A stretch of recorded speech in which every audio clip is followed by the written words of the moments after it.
હરે કૃષ્ણ સર્વને તમારું બધાનું સ્વાગત છે ભગવદ ગીતાના 18 દિવસના કોર્સમાં લેવલ 1 કોર્સમાં શ્રી શ્રી રાધા ગોવિંદ ટેમ્પલ ઇસ્કોન મેંગલુરુના અંડર ચાલુ રહ્યું છે કોર્સ. અને આ કોર્સ હિઝ ગ્રેસના મનીષ દાસ પ્રભુ જે આપણા ટેમ્પલના પ્રેસિડેન્ટ છે એમના ગાઈડન્સમાં ચાલી રહ્યું છે. સો યસ, આજે આપણે 11મા અધ્યાયમાં પહોંચી ગયા છે.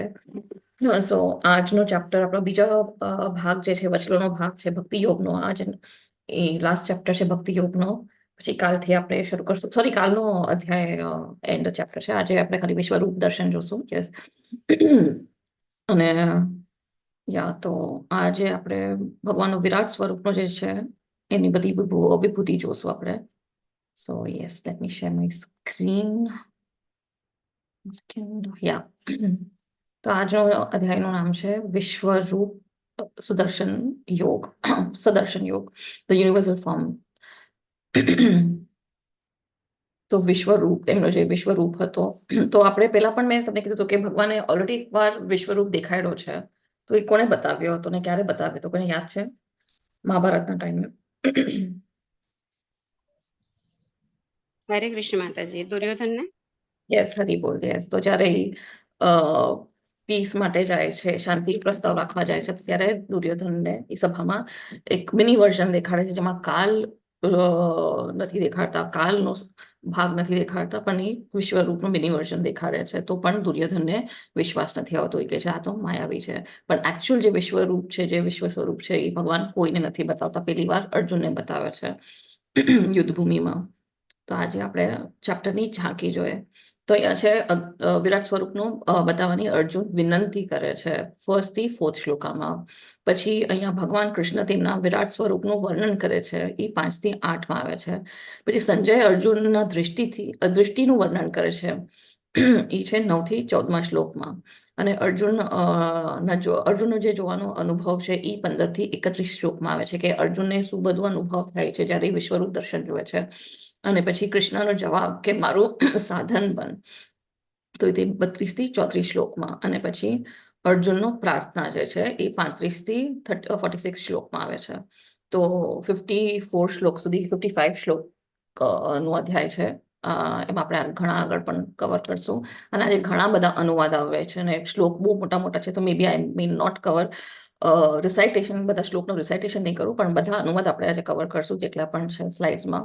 તો બધાના હેન્ડ્સ રેઝ હોવા જોઈએ, કારણ કે તમે નીચે મૂકશો તો પછી મને સમજાશે નહીં કોને બોલવું છે. ઘણા બધા અનુવાદ આવવાના છે, ઘણા બધાને ચાન્સીસ મળશે. અને જેટલી તમે આજે અનુવાદ લેશો તો એ પણ ભક્તિ જ છે, એ પણ કૃષ્ણ ભાવમાં ભક્તિ જ કહેવાય છે. તો પ્લીઝ પાર્ટિસિપેટ કરજો. તો અહીંયા આપણે શરૂ કરીએ છીએ પહેલો શ્લોક.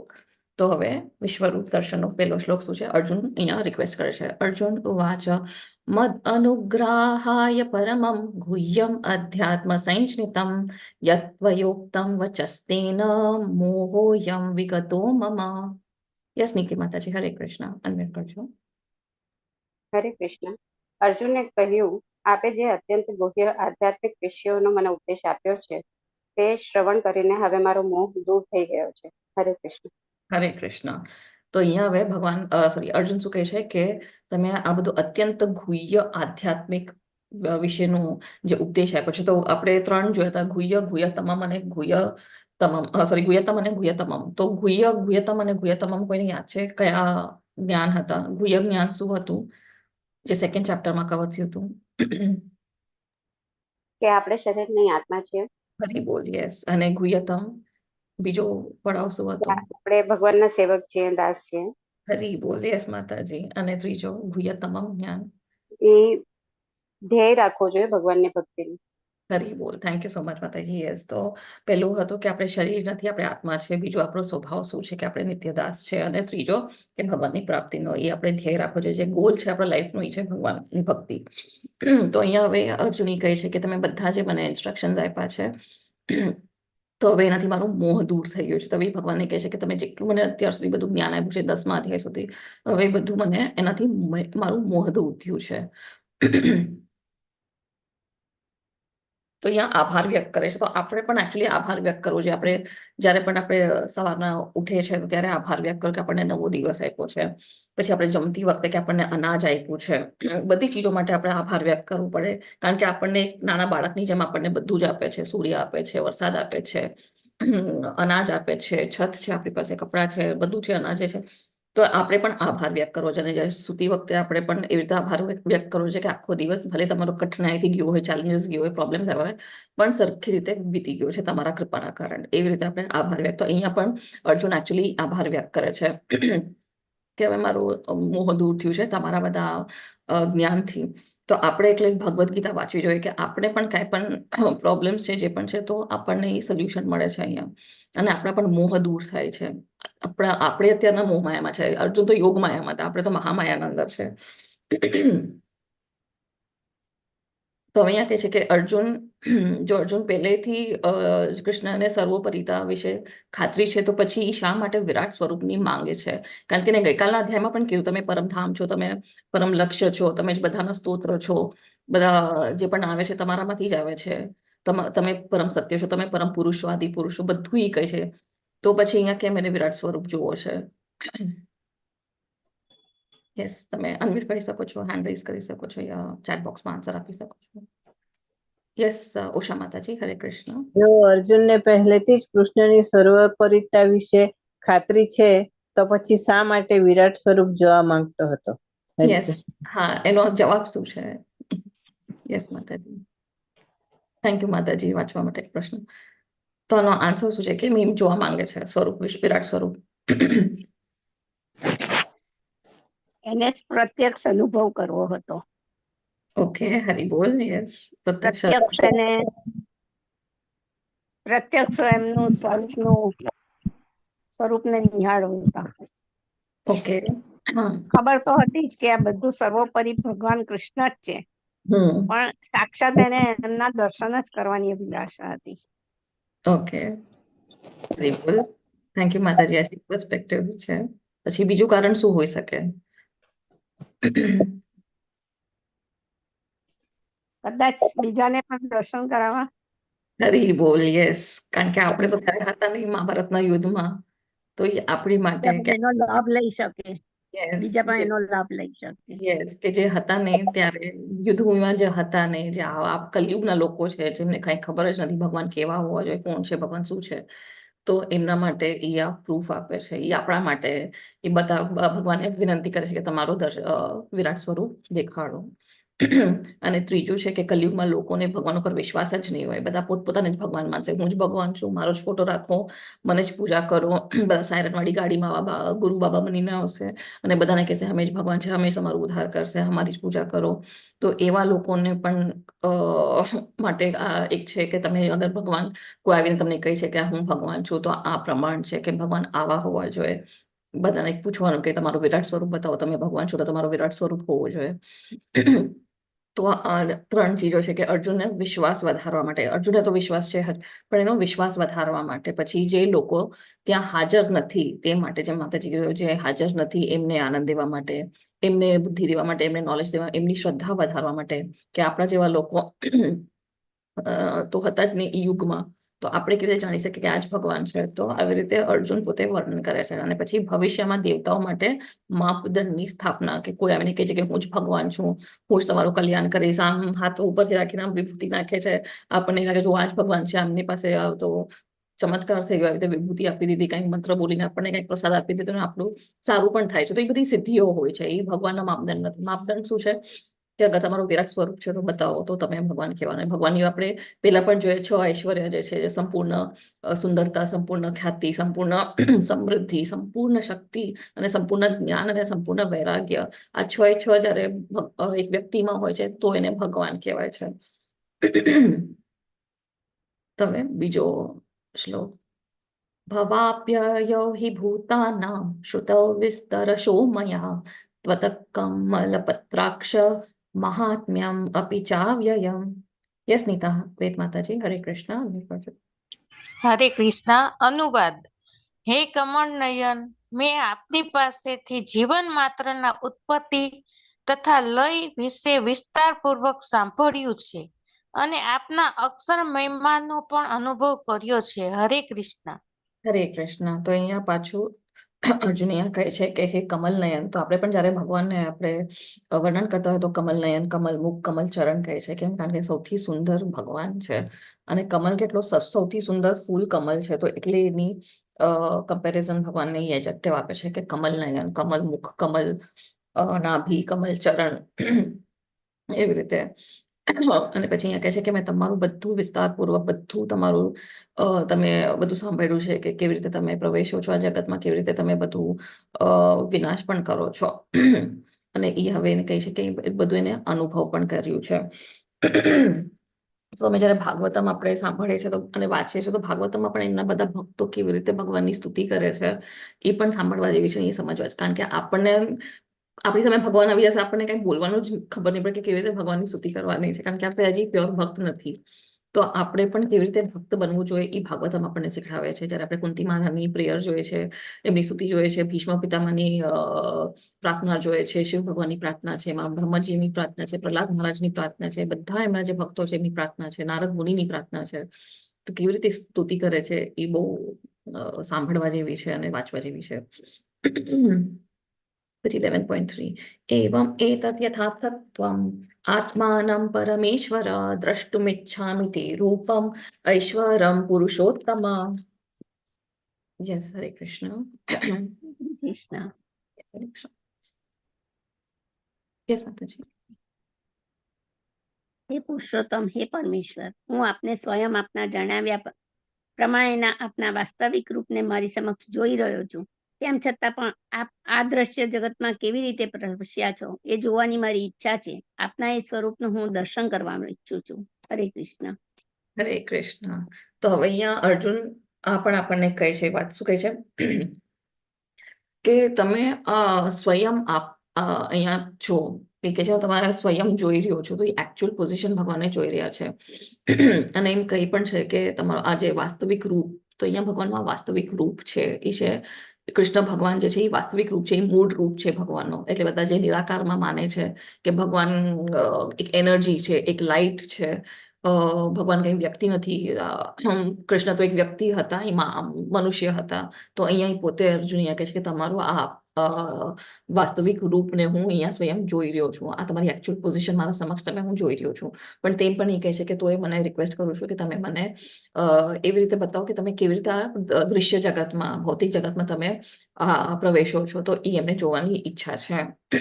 અને એ અહીંયા કહે છે કે તમારા સ્વરૂપના દર્શન કરવાની ઈચ્છું છું. એટલે અહીંયા રિક્વેસ્ટ કરે છે કે ઈચ્છા રાખે છે કે મને તમે બતાવો. તો શું આપણે પણ કૃષ્ણનો વિશ્વ રૂપ બતાવવાની માંગ કરી શકીએ છીએ?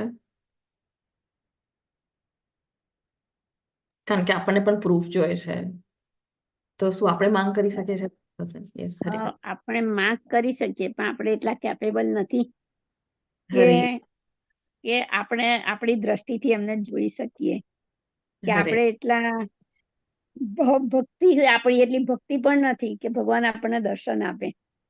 હરી બોલ, હરી બોલ. બહુ સરસ બોલ્યા માતાજી. યસ યસ કિરણ માતાજી, હરે કૃષ્ણ. મને તો કૃષ્ણનું બાળ રૂપ જ ગમે છે. હરી બોલ. તો બધાનો અલગ અલગ યસ. તો તમને અગર કૃષ્ણનું બાલ રૂપ ગમે, કોઈકને શ્રી કૃષ્ણ જેના કિશોર અવસ્થા માતા રાધા રાની સાથે એ રૂપ ગમે, કોઈકને વાસુદેવ રૂપ ગમે જે વિષ્ણુ તત્વ છે, જે દ્વારકાધીશનું રૂપ ગમે, જે દ્વારકાધીશ હતા, જે શ્રીનાથજી છે એવું રૂપ ગમે, કોઈકને રામ ભગવાનનું રૂપ ગમે, કોઈનું નારાયણનું સ્વરૂપ ગમે. તો એ બધા વિષ્ણુ જ છે, એ બધા કૃષ્ણ જ છે. તો કોઈ પણ તમે એમાં તમને જે રૂપ ગમે, જે તમને જે ભાવ હોય, જેમાં આપણે કીધું 5 રાસ હોય છે. પેલા તો દાસ્ય રાસ હોય છે, સાખ્ય રાસ હોય છે, વાત્સલ્ય રાસ હોય છે, માધુર્ય રાસ હોય છે. તો જેવા જેવા રાસ છે, તમને જે એમાં રિલેશન, તમે બાલ સ્વરૂપ ગમે તો તમને વાત્સલ્ય રસ આવે છે એટલે તમને બાલ સ્વરૂપ ગમે છે. કોઈને સાખ્ય રાસ આવતો હોય કે કૃષ્ણ તમારા ફ્રેન્ડ છે, તો એ કૃષ્ણની એવી પૂજા કરતા હોય. તો એ એક ભાવ છે, એ પણ એક ભક્તિનો ભાવ છે. હરિ બોલ માતાજી. યસ. તો આપણે યસ, જેમ કીર્તિ માતાજી કીધું કે યસ, આપણે પણ યોગ્ય નથી, આપણી કેપેબિલિટી નથી, આપણી જે એવી દૃષ્ટિ નથી કે જેનાથી આપણે ભગવાનનો વિશ્વ સ્વરૂપનો આપણે માંગ કરી શકીએ. ને આપણે એવા શુદ્ધ ભક્ત નથી, પણ જ્યારે આપણે શુદ્ધ ભક્તિ કરે તો આપણે કદાચ માંગ કરી શકીએ છીએ. તો અહીંયા આપણે જે શુદ્ધ ભક્તિના લેવલમાં આવ્યા નથી, આપણને જે જ્ઞાન નથી, તો આપણે માંગ કરી ના શકીએ. તો અહીંયા 11.4માં મન્યસે યદિ તચ્છક્યમ મયા દ્રષ્ટુમિતિ પ્રભો યોગેશ્વર તતો મે ત્વમ દર્શયાત્માનમ અવ્યયમ. યસ, અનમ્યુટ કરીને હેન્ડ રેઝ કરજો, યા અનમ્યુટ કરીને પ્લીઝ અનુવાદ લેજો. હરે કૃષ્ણ. હે પ્રભુ, હે યોગેશ્વર, જો હું આપને આપના વિશ્વરૂપના દર્શનનો અધિકારી લાગતો હોઉં તો કૃપા કરીને મને આપના એ અનંત વિશ્વરૂપના દર્શન આપો. હરે કૃષ્ણ. હરે કૃષ્ણ. તો અહીંયા પોતે અર્જુન કહે છે કે અગર હું અધિકારી લાગતો હોઉં તો તમે મને વિશ્વરૂપના દર્શન આપો. તો અહીંયા અર્જુન પણ કહે છે હું અગર એલિજિબલ છું, હું અધિકારી છું, મારી અગર ક્વોલિફાઈડ છું, તો મને તમે વિશ્વરૂપના દર્શન આપો.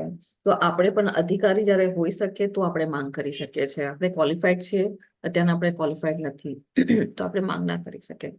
પણ જો આપણો ભક્તિનો ભાવ એટલો શુદ્ધ હશે તો આપોઆપ ભગવાન આપણને રિવીલ થાય છે, આપોઆપ ભગવાન આપણને દેખાય છે. 11.5 શ્રી ભગવાન ઉવાચ પશ્ય મે પાર્થ રૂપાણિ શતશોથ સહસ્રશઃ નાનાવિધાની દિવ્યાની નાનાવર્ણાકૃતૈની ચ. યસ કિરણ માતાજી, હરે કૃષ્ણ. પૂર્ણ પુરુષોત્તમ પરમેશ્વર બોલ્યા, હે અર્જુન, હે પાર્થ, હવે તું મારી વિભૂતિઓને જો. સેંકડો હજારો પ્રકારના દેવીઓ તથા વિવિધ વર્ણોવાળા રૂપોને જો. હરે કૃષ્ણ. યસ, તો હવે અહીંયા ભગવાન કહે છે, હવે કૃષ્ણ ભગવાન અહીંયા કહે છે અર્જુનને કે હવે તું મારા આ વિભૂતિઓને જો. એમાં સેંકડો હજારો પ્રકારના દૈવી તથા વિવિધ વર્ણનવાળા રૂપ છે, એટલા બધા રૂપ છે. એટલે આપણે તો 3D 4D મૂવી જોઈ હશે, 5D મૂવી પણ હવે આવી ગઈ છે, 7D સુધી આવી ગઈ છે, કે એમાં આપણે એક ખુરશી ઉપર બેસીએ છીએ, સામે થિયેટર એટલે સ્ક્રીન હોય છે, પણ આપણી જ્યારે સ્ક્રીનના સામે કંઈક ભૂકંપ આવે છે તો આપણી ચેર પણ હલી રહી છે, પછી ક્યાંક પાણી આવે છે તો આપણા મૂળ ઉપર પણ પાણી આવે છે, ક્યાંક એકદમ જોરની હવા આવે છે સ્ક્રીનમાં તો આપણને પણ એવું ફીલ થાય છે કે આપણને પણ હવા આવે છે, ઠંડી લાગે છે. તો એ બધું આપણને 3D ઇફેક્ટ્સ 4D ઇફેક્ટ્સ એવી પિક્ચર જોઈ છે, પણ અહીંયા ભગવાન હવે આખું એમનું ટ્રિલિયન ડી ઇફેક્ટ દેખાડવાના છે કે એમનું કેટલું વિરાટ સ્વરૂપ છે, કે આખું જગત એમાં કવર થઈ જશે, આખું બ્રહ્માંડ કવર થઈ જશે, એટલું એમનું વિશાળ વિરાટ સ્વરૂપ દેખાડવાના છે. તો એટલે અહીંયા અર્જુનને કહે છે કે હવે હું તને અહીં દેખાડીશ કે હજારો હજારો એવા મારા અલગ અલગ દેવી અને વિવિધ વર્ણો છે, રૂપ છે, વર્ણવાળા રૂપ છે. પણ એકચ્યુઅલ જે પ્યોર ભક્ત હોય, જે શુદ્ધ ભક્તિ કરતા હોય ભગવાનની, એમને કોઈ ઇન્ટરેસ્ટેડ નથી વિરાટ સ્વરૂપ જોવાની કે વિશ્વ રૂપ જોવાની. કેમ? કારણ કે એ લોકોને ભગવાન પર એક તો કમ્પ્લીટ શ્રદ્ધા છે, કમ્પ્લીટ ભક્તિ છે, કમ્પ્લીટ ભાવ છે. તો એ લોકોને ખાલી ભગવાનનો જે દ્વિજ સ્વરૂપ છે, જે શ્યામ સુંદર મુરલી મનોહર સ્વરૂપ, એ જ એમને ગમે છે. જે માતાજીએ કીધું એમને બાલ ગોપાલ ગમે છે. તો જે ભક્ત હોય એમને એ જ સ્વરૂપ ગમે છે. એમને વિરાટ સ્વરૂપ હોય કે વિશ્વરૂપ હોય એમને ગમતું જ નથી, એમને કોઈ પણ સ્વરૂપ નથી ગમતું, એમને ખાલી એમના જે દ્વિજ સ્વરૂપ છે, જે ઓરિજિનલ મૂળ સ્વરૂપ છે, એમાં જ ઇન્ટરેસ્ટ હોય છે. પણ અહીંયા આપણા માટે એક ઓલું એવિડન્સ દેવા માટે અહીંયા એ માંગ કરે છે કે મને તમારું વિરાટ સ્વરૂપ દેખાડો. હવે આપણા ફેમિલીમાં પણ કોઈકના ફેમિલીમાં, ઘણાના ફેમિલીમાં કોઈક ને કોઈક ઇમ્પોર્ટન્ટ વ્યક્તિ હોય જેમને તમે ઓળખતા હશો. મે બી કોઈક અંબાનીને ઓળખતું હશે, કોઈક ફિલ્મ સ્ટારને ઓળખતું હશે, કોઈક સ્પોર્ટ્સ પર્સનને ઓળખતું હશે. તો આપણે પણ એમના સાથે જ્યારે હોય છે તો ત્યારે આપણે પણ એક સેલ્ફી લઈ બધાને બતાવવા માટે, આ જો આ મારા ફ્રેન્ડ છે, આ જો કેટલા મોટા વ્યક્તિ છે, કેટલા ઇમ્પોર્ટન્ટ વ્યક્તિ છે, એમનો હું ફ્રેન્ડ છું, એવી રીતે આપણે ક્યારેક કરતા હોય. તો અહીંયા પણ અર્જુન દેખાડવા માંગે છે કે જો આ મારો ફ્રેન્ડ છે, કૃષ્ણ ભગવાન છે, જો કેટલા મોટા વ્યક્તિ છે, તો એ આપણને દેખાડવા માટે માંગે છે. એ પણ એક પર્સપેક્ટિવ છે કે એટલે એ કહે છે કે તમારું વિરાટ સ્વરૂપ દેખાડો, કારણ કે એને બતાવવું છે કે એમના જે મિત્ર છે એ ભગવાન છે. પછી 11.6 પશ્યાદિત્યાન વસૂન રુદ્રાન અશ્વિનો મરુતસ્તથા બાહુન્ય અદ્રષ્ટ પૂર્વાણી પશ્યાશ્ચર્યાણી ભારત. હરે કૃષ્ણ. યસ, હેન્ડ્સ રેઝ જ રાખજો તો શું ફટાફટ બોલી શકો. યસ કીર્તિ માતાજી, હરે કૃષ્ણ. હે ભારતનો શ્રેષ્ઠ, હવે તું અહીં આદિત્યો, વસુઓ, રુદ્રો, અશ્વિની કુમારો, મરુતો તથા અન્ય દેવોના વિભિન્ન રૂપોને જો. એવા અનેક આશ્ચર્યમય રૂપોને જો કે જેમને પૂર્વે કોઈએ જોયા જ નથી, ક્યારેય જોયા નથી કે સાંભળ્યા નથી. હરે કૃષ્ણ. હરે કૃષ્ણ. તો અહીંયા ભગવાન કહે છે કોઈએ આ રૂપ જોયો નથી. તો આ જે વિરાટ સ્વરૂપ છે એ પણ વૈકુંઠમાં નથી. જેમ વૈકુંઠમાં અયોધ્યા છે, વૈકુંઠમાં નરસિંહદેવનું પણ એક વૈકુંઠ છે, નારાયણનું વૈકુંઠ છે, કૃષ્ણ ભગવાન તો ગોલોક વૃંદાવનમાં જ છે. તો અલગ અલગ વૈકુંઠ છે, બધા એમના જે તત્વો છે. વરાદેવનો આ વૈકુંઠ છે. તો એવી રીતે જે આ વિશ્વરૂપ છે એનું કાંઈ આધ્યાત્મિક જગતમાં ક્યાંય એવું જગા નથી, એવું કઈ વૈકુંઠ નથી.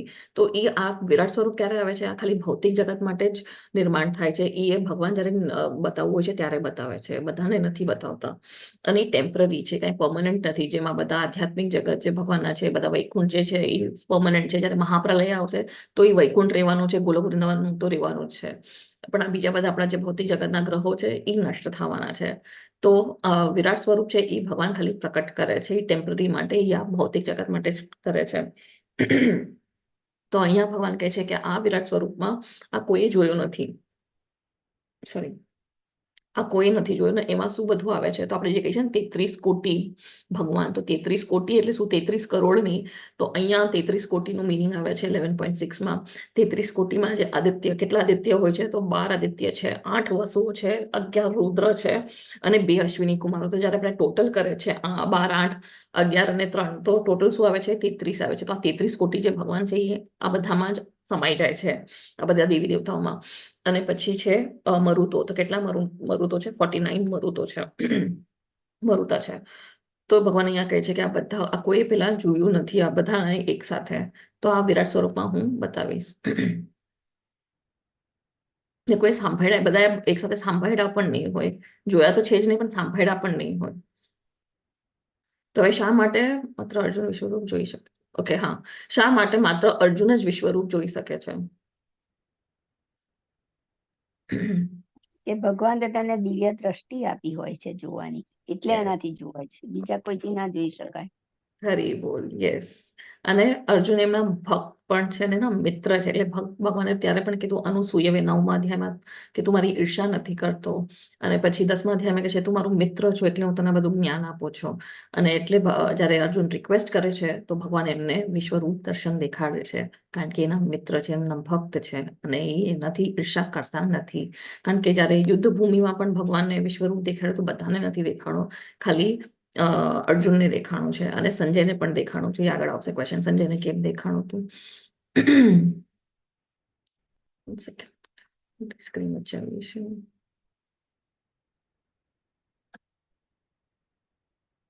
તો 7મો શ્લોક. ઇહૈકાસ્તં જગત્કૃત્સ્નં પશ્યાદ્ય સચરાચરં મમ દેહે ગુડાકેશ યચ્ચાન્ય દ્રષ્ટુમિચ્છસી. યસ, હરે કૃષ્ણ. હરે કૃષ્ણ.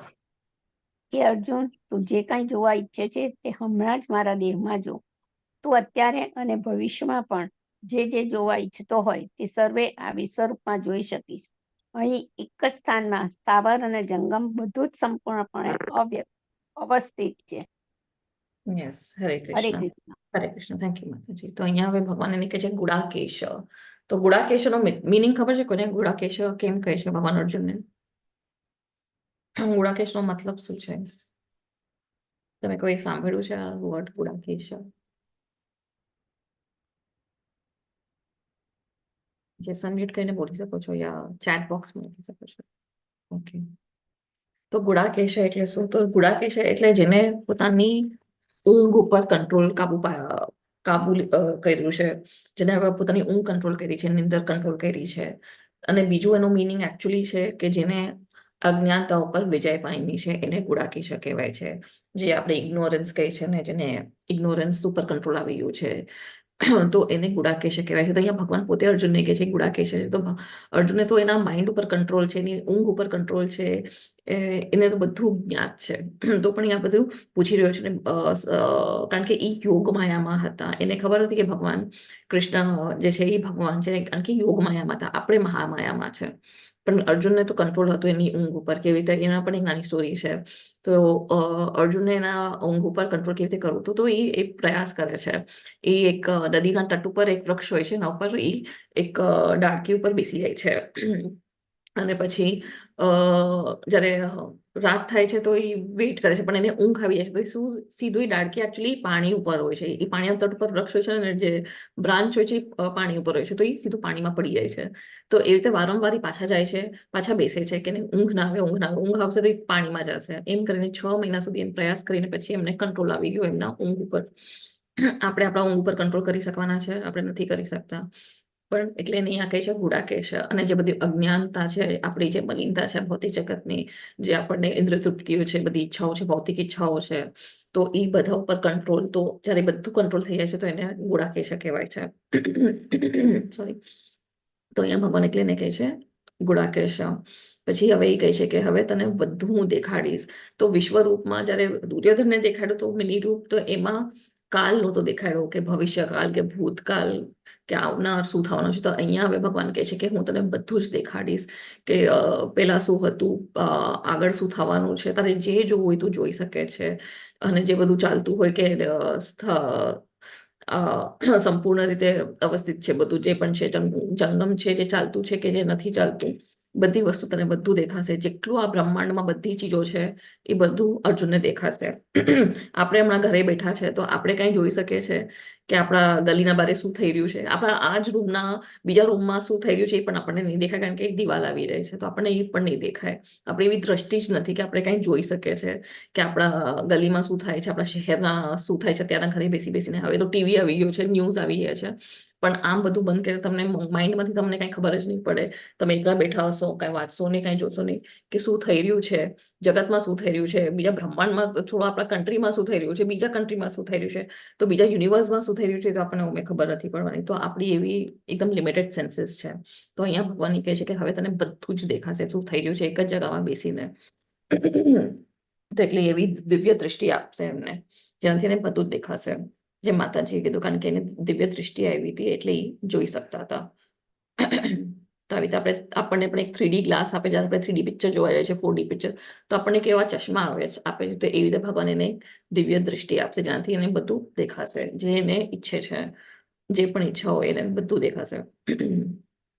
હવે 11.8 ન તું મામ શક્યસે દ્રષ્ટુમ અનેનૈવ સ્વચક્ષુષા દિવ્યમ દદામિ તે ચક્ષુ પશ્યમિ યોગમૈશ્વરમ. યસ ઉચા માતાજી.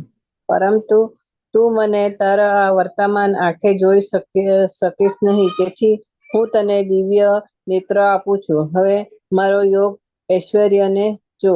હરે કૃષ્ણ. હરે કૃષ્ણ. તો અહીંયા ભગવાન કહે છે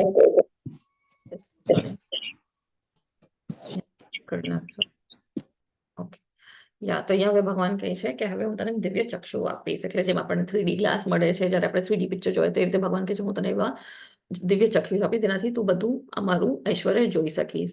તો હવે સંજય કેવી રીતે જોઈ શકે છે? સંજય તો હસ્તિનાપુરમાં છે મહારાજ ધૃતરાષ્ટ્ર સાથે, અને ભગવાન તો એને અહીંયા કુરુક્ષેત્રના યુદ્ધભૂમિમાં દેખાણા હતા અર્જુનને. તો સંજયને કેવી રીતે વિરાટ સ્વરૂપ દેખાય છે? આપણે ફર્સ્ટ ચેપ્ટરમાં સંજયને વ્યાસજીએ દિવ્ય દ્રષ્ટિ આપી હોય છે કે ધૃતરાષ્ટ્રને બધું કહી શકે કે કુરુક્ષેત્રમાં શું બને છે, તો સંજય દ્વારા એ બધું જાણી શકે. હરી બોલ. યસ માતાજી, થેન્ક યુ સો મચ, સરસ બોલ્યા તમે. તો યસ, આપણે આ ફર્સ્ટ ચેપ્ટરમાં કવર કર્યું હતું કે સંજયને વેદ વ્યાસ જે એમના ગુરુ છે એ એમને દિવ્ય દૃષ્ટિ આપે છે, જેનાથી એ આ મહાભારતનું યુદ્ધ જોઈ શકે અને લાઈવ કમેન્ટ્રી આપી શકે ધૃતરાષ્ટ્રને. હવે આજકાલ આપણને બધું લાઈવ ટેલિકાસ્ટ દેખાય છે, મેચ હોય કે ન્યૂઝ હોય કે, અને લાઈવ કમેન્ટેટર્સ હોય કે રિપોર્ટર્સ હોય, પણ ત્યારે સંજયને એવી દિવ્ય દૃષ્ટિ વેદ વ્યાસજીએ આપી હતી. 11.9 સંજય ઉવાચ એવં મુક્ત્વા તતો રાજન મહાયોગેશ્વરો હરિઃ દર્શયામાશ પાર્થાય પરમં રૂપમૈશ્વરમ.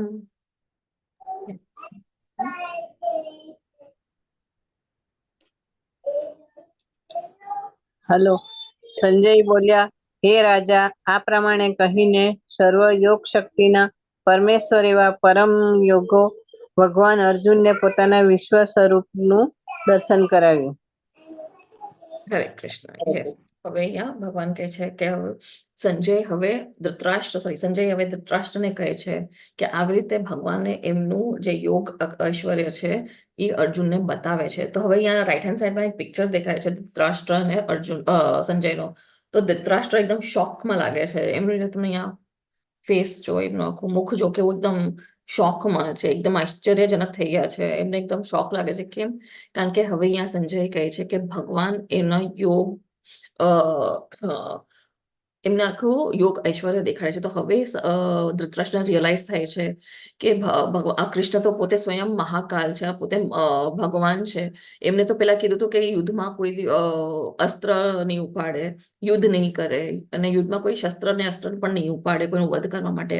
પણ આ તો સ્વયં મહાકાલ જ છે. એ પોતે જ મૃત્યુ બનીને આવ્યા છે આ મહાભારતના યુદ્ધમાં. એમને તો કોઈ અસ્ત્ર શસ્ત્ર ઉપાડવાની જરૂરત જ નથી. એ એક વિચારશે ને બધા આખું યુદ્ધ ખતમ થઈ જશે, એવી શક્તિ છે આ ભગવાનમાં. તો એટલે હવે એને ભય લાગે છે કે ક્યાં હવે આ તો બહુ મોટી ભૂલ થઈ ગઈ કે મારા પુત્રો આવી રીતે મહાભારતના યુદ્ધ માટે રેડી થઈ ગયા છે. હવે તો એ લોકોની હાર નિશ્ચિત છે, કારણ કે આ તો સ્વયં કૃષ્ણ કોણ છે? આ તો સ્વયં ભગવાન જ છે.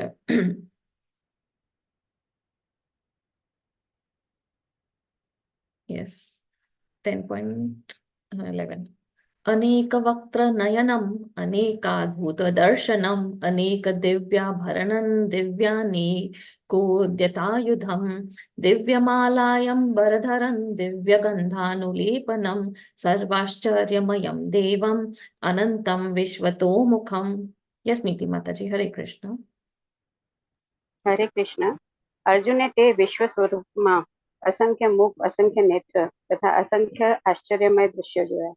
આ રૂપ અનેક દિવ્ય આભૂષણોથી અલંકૃત હતું તથા અનેક દિવ્ય શસ્ત્રોથી સજ્જ હતું. તે દૈવી માળાઓ તથા વસ્ત્રથી શોભતું હતું અને અનેક સુગંધી દ્રવ્યોના વિલેપન વાળું હતું. બધું જ આશ્ચર્યમય, તેજમય, અસીમ તથા સર્વવ્યાપક હતું. હરે કૃષ્ણ. હરે કૃષ્ણ. તો હવે અહીંયા વર્ણન આવે છે કે ભગવાનનું વિરાટ સ્વરૂપ કેવું હતું.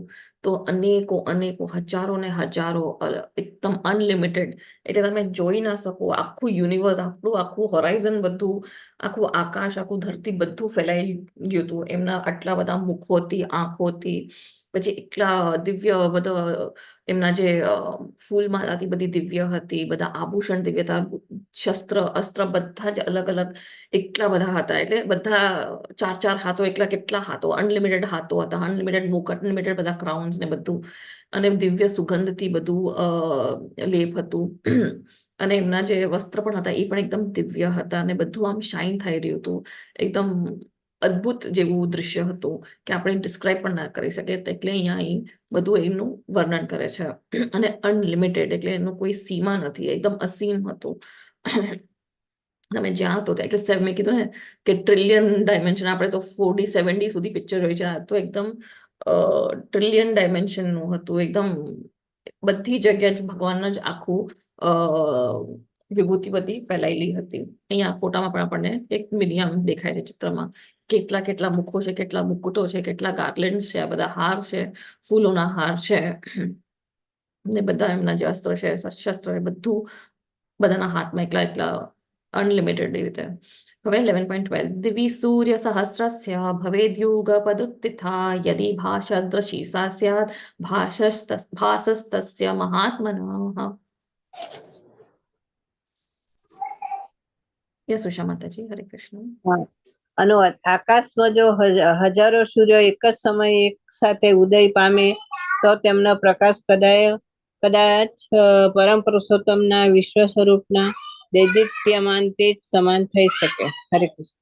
હરે કૃષ્ણ. તો હવે આપણે એક સૂર્યોદય જોઈએ છે તો આપણી આંખ મીચી લે છે, એકદમ આમ થઈ જાય છે, કારણ કે સૂર્યોદયનો એટલો પ્રકાશ એકદમ તેજસ્વી હોય છે. તો એમાં વિચાર કરો, અહીંયા તો 1000 લખ્યું છે, અહીંયા એટલે સેંકડો ને હજારો એટલે કરોડો ને કરોડો સૂર્યોદય એક સાથે પામે તો શું આપણે જોઈ જ શકવાના છે? આપણી આ દૃષ્ટિથી થી જોઈ જ નથી શકવાના. તો એટલું તેજ છે એમનું આ વિશ્વરૂપનું. તો અર્જુનને તો દિવ્ય દૃષ્ટિ મળી છે, તો પણ એ કહે છે કે એટલું કદાચ એટલું તેજમય હોઈ શકે. એટલે એક એમ કમ્પેરિઝન આપે છે સંજય કે કદાચ એટલું તેજમય હોઈ શકે એમનું આ વિશ્વરૂપ, જ્યારે હજારો સૂર્યોદય એક સાથે આવે છે. તો એટલે ભગવાનનું જે આધ્યાત્મિક જગત છે ત્યાં સૂર્ય કે ચંદ્ર કે કાંઈ નથી, કારણ કે એ એમના તેજથી જ આખું ઇલ્યુમિનેટેડ છે. જેમ આપણે પેલાના શ્લોકમાં જોયું કે આખું એમનું જે જગત છે એ ઓલરેડી પ્રકાશિત છે એમના તેજથી, એમની જે બ્રહ્મજ્યોતિર્થી. અને બ્રહ્મજ્યોતિર્થી જ આપણા સૂર્યને પ્રકાશ મળે છે, ચંદ્રને પ્રકાશ મળે છે. પણ એ મહાતત્વથી એમના કવર છે એટલે આપણે એ બ્રહ્મ તેજને જોઈ નથી શકતા. પણ અહીંયા એ કહે છે કે એટલા હજારો ને હજારો જ્યારે સૂર્યોદય થતા હશે તો કદાચ એવું એ તેજ લાગે છે ભગવાનનું. તત્રૈકસ્થં જગત્કૃત્સ્નં પ્રવિભક્તમનેકધા અપશ્યદ્ દેવદેવસ્ય શરીરે પાંડવસ્તદા. હરે કૃષ્ણ.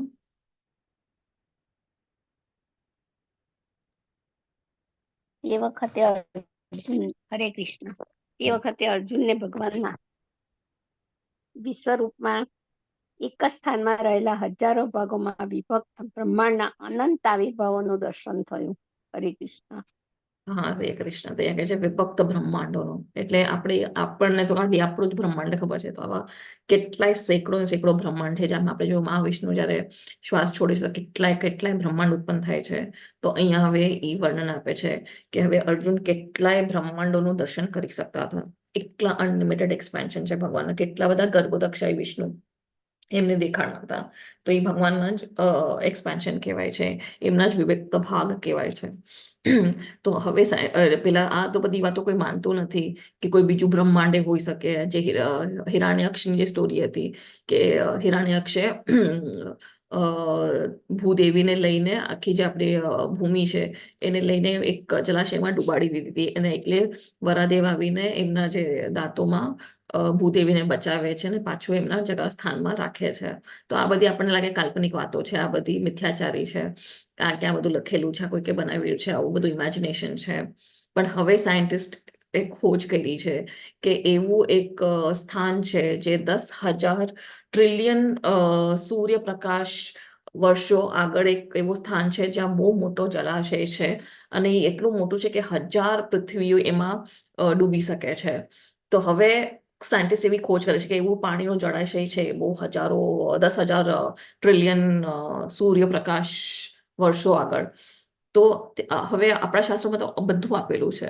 તો હવે સાયન્ટિસ્ટ ખોજ કરે છે, હવે લોકો માને છે. પણ જ્યારે આપણા શાસ્ત્રમાં બધું આપેલું છે, લોકોને શાસ્ત્ર વાંચવા નથી, માનવા નથી, મિથ્યાચારી માનવું છે ને બધું ખોટું છે એ મને બધા વેદાંતનું તિરસ્કાર કરવું છે. તો હવે આપણને ખબર પડે છે તો હિરણ્યક્ષે પૃથ્વીને ક્યાં ડૂબાડી હતી, તો એવા જ કોઈ જળાશયમાં ડૂબાડી હતી. તો એ હકીકત છે, એ સત્ય છે. તો અહીંયા અર્જુન એ જ કહે છે કે એવા હજારો બ્રહ્માંડનું એને આ દર્શન થઈ રહ્યું છે એક સાથે. 11.14 તતઃ સ વિસ્મયાવિષ્ટો હૃષ્ટરોમા ધનંજય પ્રણમ્ય શીર્ષા દેવં કૃતંજલિરભાષત. હરે કૃષ્ણ. યસ, હેન્ડ રેઝ રાખજો, બોલી શકો છો. હરે કૃષ્ણ. ત્યારે મૂંઝાયેલા, આશ્ચર્યચકિત થયેલા તેમજ રોમાંચિત થયેલા અર્જુને પ્રણામ કરવા પોતાનું મસ્તક નમાવ્યું અને હાથ જોડી પરમેશ્વરની સ્તુતિ કરવા લાગ્યો. હરે કૃષ્ણ. હરે કૃષ્ણ.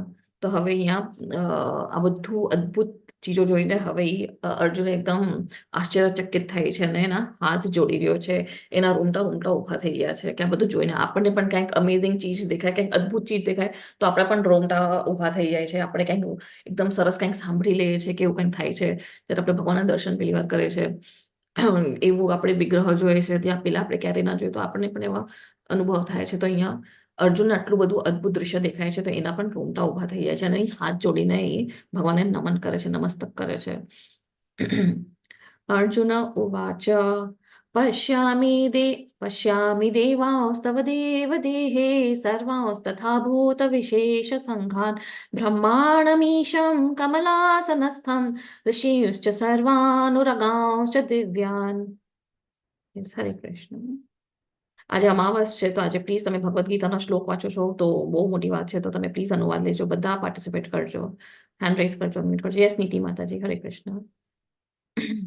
હરે કૃષ્ણ. અર્જુને કહ્યું, હે ભગવાન કૃષ્ણ, હું આપના દેહમાં સર્વ દેવોને તથા હે અન્ય વિવિધ જીવોને એકત્ર થયેલા જોઈ રહ્યો છું. હું કમળના આસન પર બિરાજમાન બ્રહ્માજીને તેમજ શિવજીને તથા સર્વ ઋષિઓ અને દિવ્ય સર્પોને જોઈ રહ્યો છું. હરે કૃષ્ણ.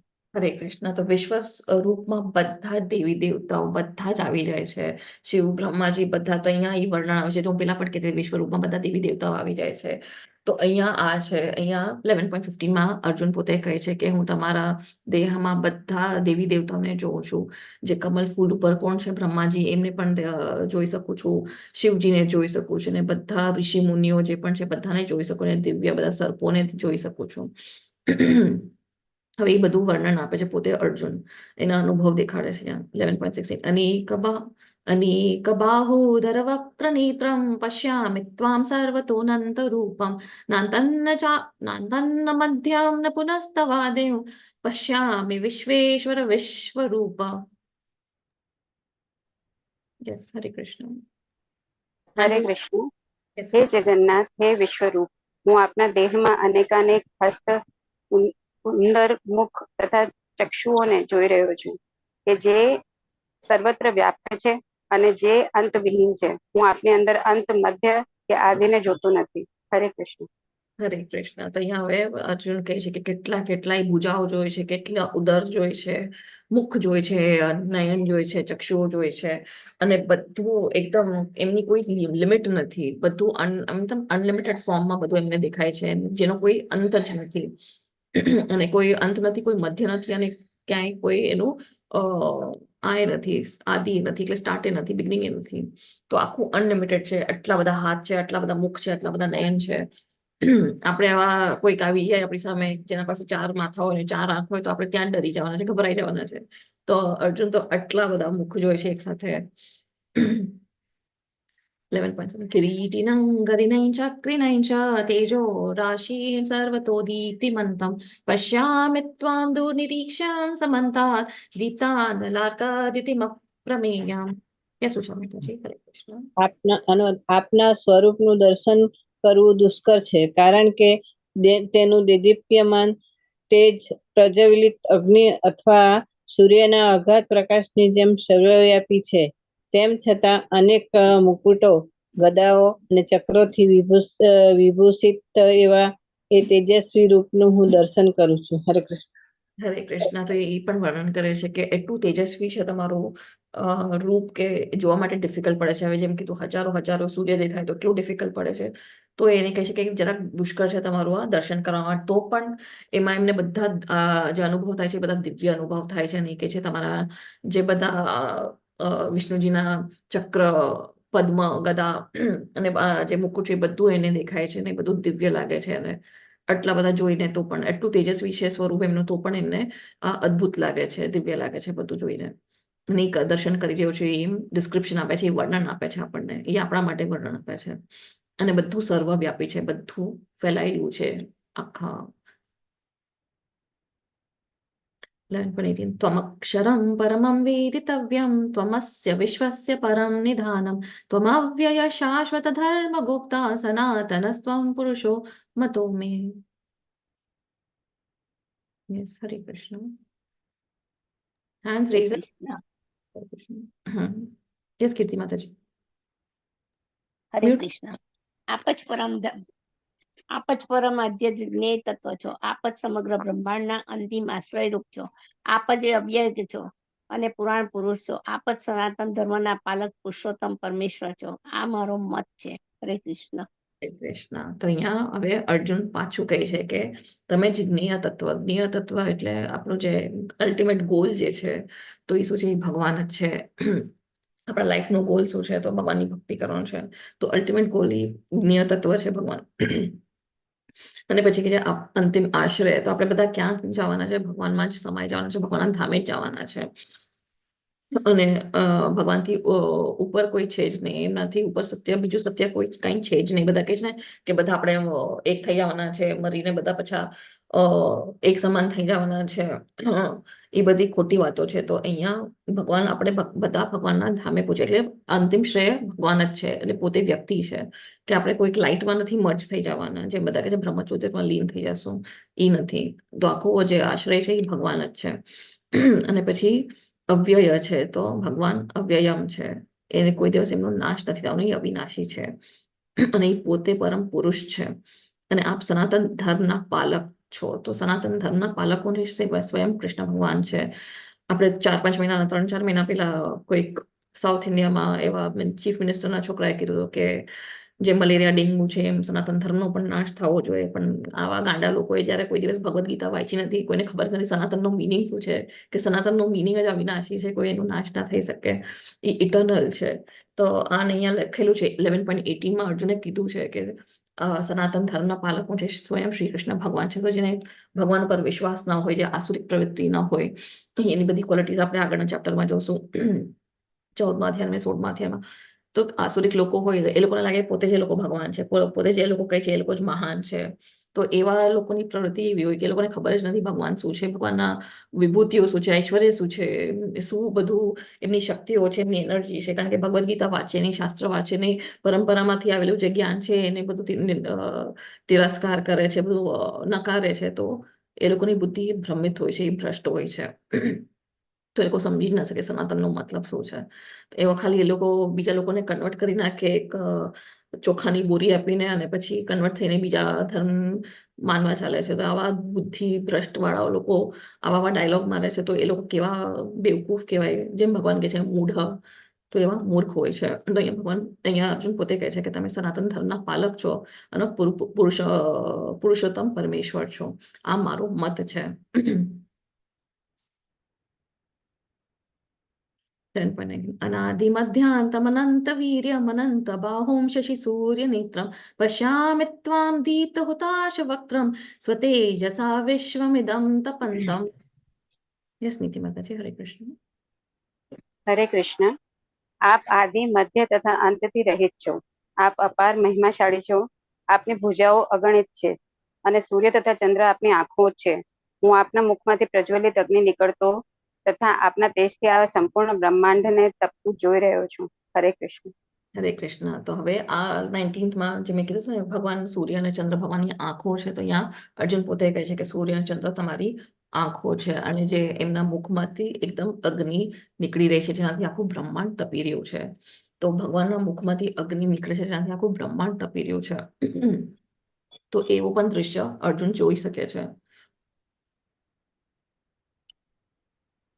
द्यावा पृथिव्योरिदमन्तरं हि व्याप्तं त्वयैकेन दिशश्च सर्वाः दृष्ट्वाद्भुतं रूपमुग्रं तवेदल्लोकत्रयं प्रव्यथितं महात्मन्. हरे कृष्ण. यस निति माताजी, हरे कृष्ण. હરે કૃષ્ણ. આપ કેવળ એક છો, તેમ છતાં આપ આકાશ તથા સર્વલોક તેમજ તેમની વચ્ચે રહેલા સમગ્ર અવકાશમાં વ્યાપેલા છો. હે મહાત્મા, આપના વિસ્મયજનક તથા ઉગ્ર રૂપને જોઈ બધા લોકો ભયભીત છે. હરે કૃષ્ણ. હરે કૃષ્ણ. તો હવે અહીંયા પાછું અર્જુન એ કહે છે કે તમે એક જ છો. એટલે એક કોણ છે? એ કૃષ્ણ ભગવાન છે, જે એની સામે મૂળ રૂપમાં ઊભા છે. પણ તો પણ એ કહે છે કે તમે બધા આકાશમાં બધા ગ્રહો, 14 ગ્રહો જે છે, બ્રહ્મલોકથી પાતાળલોક સુધી બધું જે વચ્ચે છે, બધા સ્પેસના વચ્ચે ભગવાન એકદમ સર્વવ્યાપી થઈ ગયા છે.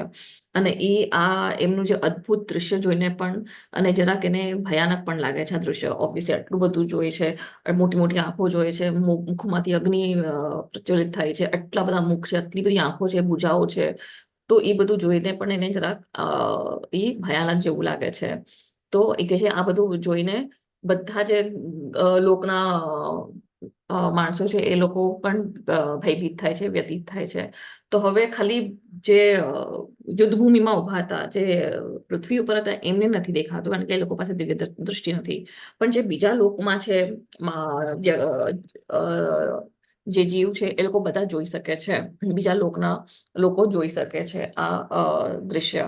દેવી દેવતા, મહાભારતનું યુદ્ધ થતું, બધા દેવી દેવતા પણ ઉપરથી જોઈ રહ્યા હતા આ યુદ્ધ. આસુરિક લોકો પણ ભગવાનનું આ રૂપ જોઈ શકતા હતા. અમીહિત્વાં સુરસંઘા વિશન્તિ કેચિદ ભીતા પ્રાંજલયો ગૃહન્તિ સ્વસ્તીત્યુક્ત્વા મહર્ષિ સિદ્ધ સંઘાઃ સ્તુવન્તિ ત્વાં સ્તુતિભિઃ પુષ્કલાભિઃ. હરે કૃષ્ણ. યસ દેવાંગી માતાજી, હરે કૃષ્ણ. હરે કૃષ્ણ. દેવોના સમૂહો આપના શરણે આવી રહ્યા છે અને આપનામાં પ્રવેશી રહ્યા છે. તેઓમાંના કેટલાક ભયભીત થઈને હાથ જોડી આપની પ્રાર્થના કરી રહ્યા છે. મહર્ષિઓ તથા સિદ્ધોના વૃંદો કલ્યાણ થાવો એમ કહી વૈદિક મંત્રોના જ્ઞાન વડે આપની સ્તુતિ કરી રહ્યા છે. હરે કૃષ્ણ. હરે કૃષ્ણ. તો અહીંયા હવે અર્જુન કહે છે કે બધા જેટલા દેવતાઓ છે એમના જે સમૂહો છે એ બધા ભગવાનમાં પ્રવેશી રહ્યા છે અને હાથ જોડીને સ્તુતિ કરી રહ્યા છે, પ્રાર્થના કરી રહ્યા છે કે કલ્યાણ થાય, કલ્યાણ થાય. કારણ કે આટલું બધું ભયાનક રૂપ જોઈને એ લોકો પણ ભયભીત થઈ ગયા છે અને બીજા માટે એ લોકો પ્રાર્થના કરે છે કે બસ કલ્યાણ થાય, કલ્યાણ થાય. એવા વૈદિક મંત્રોના ઉચ્ચાર કરી રહ્યા છે, સ્તુતિ કરી રહ્યા છે અને હાથ જોડી રહ્યા છે. रुद्रादित्या वसवो ये च साध्या विश्वेश्विनौ मारुतश्चोष्मपाश्च गन्धर्वयक्षासुरसिद्धसङ्घा वीक्षन्ति त्वां विस्मिताश्चैव सर्वे. Yes, Ushama. Hare Krishna. શિવજીના સર્વ આવિર્ભાવો આદિત્યો, વસુઓ, સાધ્ય, વિશ્વે દેવો, બંને અશ્વની કુમારો, મરુતગણ, પિતૃગણ, ગંધર્વ, યક્ષ, અસુર તથા સિદ્ધ દેવોએ બધા જ આપનું દર્શન વિસ્મયપૂર્વક કરી રહ્યા છે. હરે કૃષ્ણ. હરે કૃષ્ણ. તો અહીંયા કહે છે શિવજીના સર્વ આવિર્ભાવો એટલે જે આપણે રુદ્ર જોઈએ 11 રુદ્ર છે તો એ એટલા બધા જે મેનિફેસ્ટેશન છે શિવજીના એ બધા આદિત્ય, બધા વસુસ, બધા સિદ્ધ પુરુષો, પછી વિશ્વદેવા ને બધા 2 અશ્વિની કુમાર અને બધા મારુતો બધા ભગવાનને પ્રાર્થના કરી રહ્યા છે. ગંધર્વ, યક્ષ, અસુર બધા જે છે એ બધા ભગવાનનું આ અદ્ભુત દૃશ્ય જોઈ રહ્યા છે. તો આ 22માં આપેલું છે. તો આ રાઈટ હેન્ડ સાઈડમાં જે પિક્ચર છે એ ક્ષીરોદક્ષાએ વિષ્ણુના જે ક્ષીરસાગરના તટ ઉપર બધા જે દેવી દેવતાઓ છે એ ભગવાનને પ્રાર્થના કરી રહ્યા છે.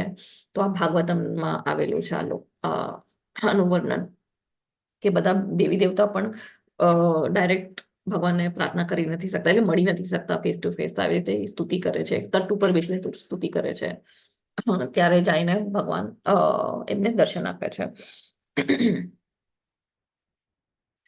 રૂપમ મહતે બહુવક્ત્ર નેત્રમ મહાબાહો બહુરૂપાદમ બહુતરમ બહુદંષ્ટ્રાકરાલમ દૃષ્ટ્વા લોકાઃ પ્રવ્યથિતાસ્તથાહમ. યસ, હરે કૃષ્ણ. હરે કૃષ્ણ.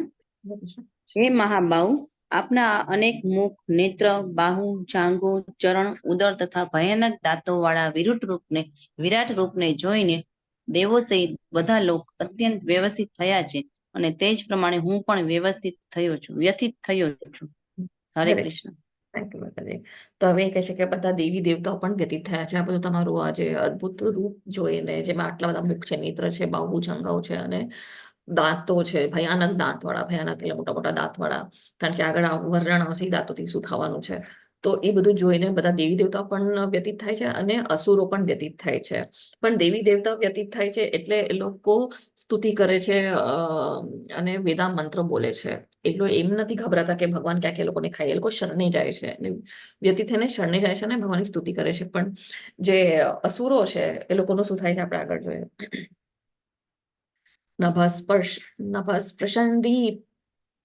નભસ્પૃશં દીપ્તમનેકવર્ણં વ્યતાતनं દીપ્તવિશાલનેત્રं દૃष्ट्वा हि त्वां प्रव्यथितान्तरात्मा धृतेन न विन्दामि शमये च विष्णु. હરે કૃષ્ણ. હે સર્વવ્યાપી વિષ્ણુ, આકાશને સ્પર્શતા અનેક તેજસ્વી રંગથી શોભતા આપને, આપના વિસ્ફારિત મુખોને અને આપના અત્યંત જ્યોતિર્મય નેત્રોને જોતા જ મારું ચિત્ત ભયથી વ્યાકુળ થયું છે. આથી હું મારા ચિત્તને ધૈર્ય કે શાંતિને હવે જાળવી શકું તેમ નથી. હરે કૃષ્ણ. હરે કૃષ્ણ. તો હવે અહીંયા કહે છે અર્જુન કે હે સર્વવ્યાપી વિષ્ણુ. તો એકચ્યુઅલી વિષ્ણુ અને કૃષ્ણમાં કાંઈ અંતર નથી. બધા કહે છે ને વિષ્ણુ મેઇન છે, એનાથી જ કૃષ્ણ ભગવાન આવ્યા છે, એમનાથી અવતાર લીધો છે. એકચ્યુઅલી કૃષ્ણ ભગવાન છે એમનાથી વિષ્ણુ આવે છે.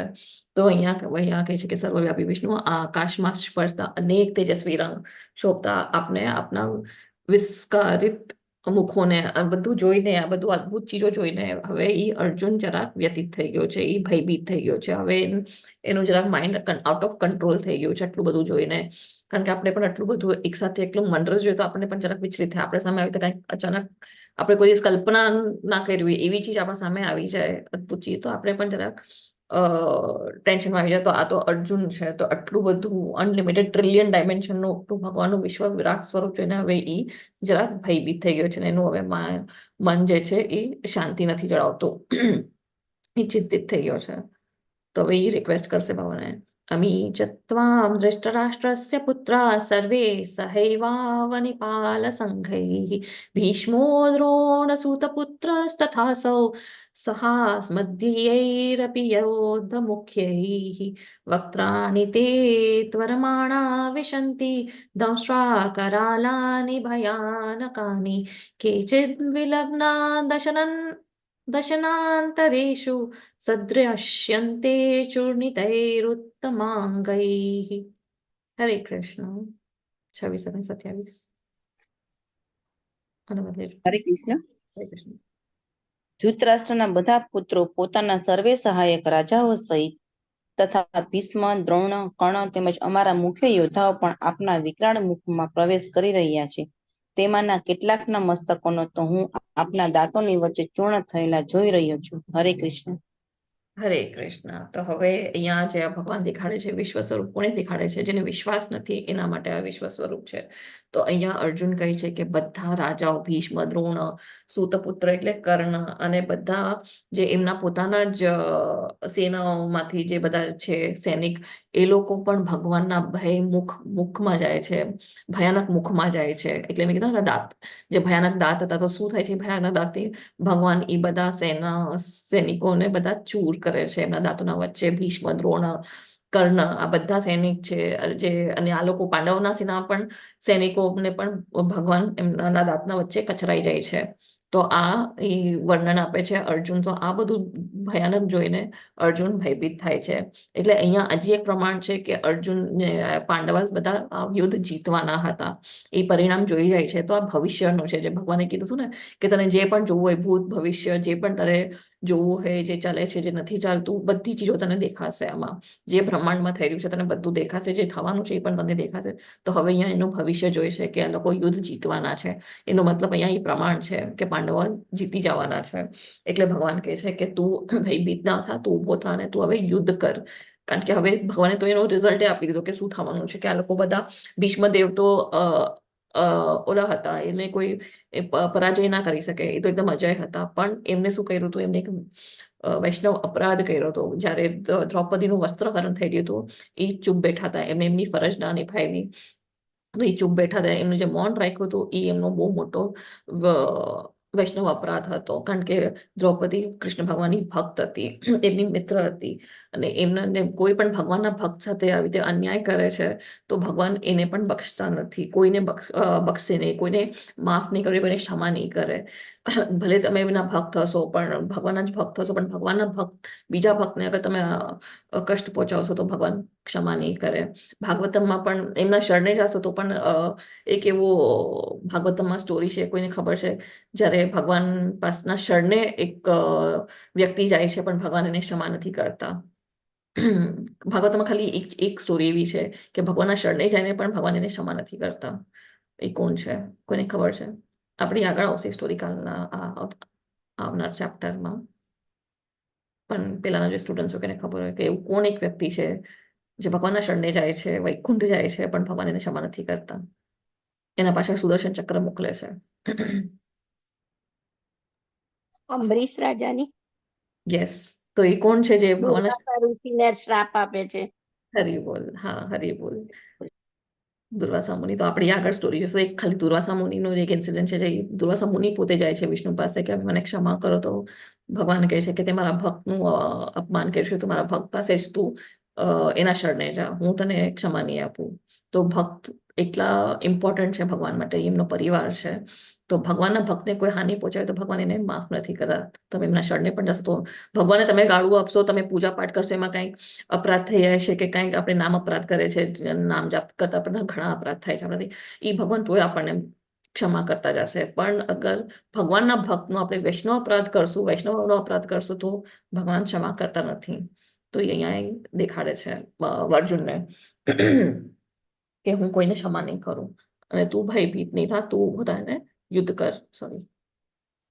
યથા નદીના ભવોમ્બુવેગાः સમુદ્રમેવાભિમુખા દ્રવન્તિ તથા તવામી નરલોકવીરા વિશન્તિ વક્ત્રાણ્યભિવિજ્વલન્તિ. હરે કૃષ્ણ. અનુવાદ લેજો પ્લીઝ. યસ સુષમા માતાજી. હરે કૃષ્ણ. જેવી રીતે નદીઓના નીર અનેક સમુદ્રમાં પ્રવેશ કરે છે, તેવી જ રીતે આ સર્વ મહાન યોદ્ધાઓ પણ આપના પ્રજ્વલિત મુખોમાં પ્રવેશી રહ્યા છે. હરે કૃષ્ણ. હરે કૃષ્ણ. તો એ રીતે એક્ઝામ્પલ આપે છે, જેમ નદીઓની જે ટ્રિબ્યુટરીઝ હોય, નીર હોય કે તે સાગરમાં સમાઈ જાય છે, એવી રીતે આ બધા યોદ્ધાઓ ભગવાનના મુખમાં પ્રવેશી રહ્યા છે, આવી રહ્યા છે. યસ, હવે અનુવાદ દેજો કારણ કે બહુ ટાઈમ વહી જશે, બહુ મોટા મોટા શ્લોક છે. ઇમ્પોર્ટન્ટ હશે તો હું શ્લોક લઈ લઈશ. યસ, હરે કૃષ્ણ. ઉષા માતાજી, અનુવાદ દેજો. 29. જેવી રીતે ખુદા પોતાના વિનાશ માટે જ સળગતા અગ્નિમાં કૂદી પડે છે, તેમજ હું બધા લોકોને પૂરા વેગથી આપના મુખમાં પ્રવેશ કરતા જોઈ રહ્યો છું. હરે કૃષ્ણ. કૃષ્ણ. તો એક આપણે જોયું કે નદીની નીર કેવી રીતે જાય છે, એવી રીતે બીજો એ ઉદાહરણ આપે છે કે જેમ બધા આપણે જીવાત જે હોય છે, જે અગ્નિમાં જાતા હોય છે, લાઈટ હોય છે, તો એવી રીતે બધા યોદ્ધાઓ ભગવાનના મુખમાં સમાઈ જાય છે. એમના જે મુખમાંથી જે અગ્નિ આવે છે એમાં એ સમાઈ જાય છે. યસ, 31માં લેજો અનુવાદ. હરે કૃષ્ણ. હરે Yes. કૃષ્ણ. હે દેવાધિદેવ, આવા ઉગ્ર રૂપ ધારી આપ કોણ છો તે મને કૃપા કરીને કહો. હું આપને નમસ્કાર કરું છું. કૃપા કરી આપ મારી ઉપર પ્રસન્ન થાઓ. આપ આદ્ય ભગવાન છો. હું આપના વિશે જાણવા ઈચ્છું છું, કારણ કે હું આપની આ લીલા પ્રવૃત્તિની બાબતથી અજાણ છું. હરે કૃષ્ણ. હરે કૃષ્ણ. તો હવે અર્જુનને ઓલું થાય છે કે આટલા બધા યોદ્ધા ઓલરેડી ભગવાનના મુખમાં વયા ગયા છે, મતલબ ઓલરેડી એમની ડેસ્ટિનેશન પાકી છે કે એમનું શું થવાનું છે, એનું નિયત પાકું છે. તો હવે એ ભગવાનને પૂછે કે તમારું આ મિશન શું છે, તમે શેના માટે આવ્યા છો, તમારું આ શું, તમારું આ રૂપ શેના માટે છે, એટલે તમે આ કોના માટે તમે અહીંયા ધરતીમાં આવ્યા છો, આ ભૌતિક જગતમાં આવ્યા છો, એનો એ પ્રશ્ન છે. તો આપણે 4th અધ્યાયમાં જોયું હતું, જ્યારે ભગવાન કહે છે કે સૃજામ્યહમ ક્યારે આવે છે ભગવાન, તો જ્યારે ધર્મનું નાશ થાય છે, જ્યારે અધર્મ થાય છે અને ધર્મની સ્થાપના કરવા માટે ભગવાન આવે છે, અધર્મીનો વિનાશ કરવા માટે આવે છે અને ભક્તોની રક્ષા કરવા માટે ભગવાન આવે છે. તો એનું મિશન શું છે? તો હવે અહીંયા ભગવાન આગળ કહેશે કે આટલું ઉગ્ર સ્વરૂપ કેમ છે તમારું, એટલે તમારું મિશન શું છે, અહીંયા તમે શેના માટે આવ્યા છો એ મને સમજાતું નથી. અહીંયા અજાણ છે આ લીલા પ્રવૃત્તિ. તો અહીંયા જે છે 32મો શ્લોક. શ્રી ભગવાન ઉવાચ કાલોસ્મિ લોકક્ષયકૃત પ્રવૃદ્ધો લોકાન સમાહર્તુમિહ પ્રવૃત્ત તતેપિ ત્વામ ન ભવિષ્યન્તિ સર્વે યે વસ્થિતાઃ પ્રત્યનિકેષુ યોદ્ધાઃ. હરે કૃષ્ણ. યસ સુષમા માતાજી.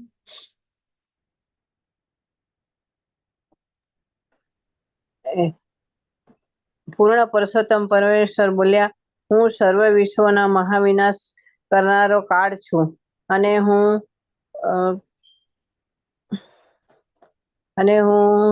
અહીં બધા માણસોનો નાશ કરવા આવ્યો છું.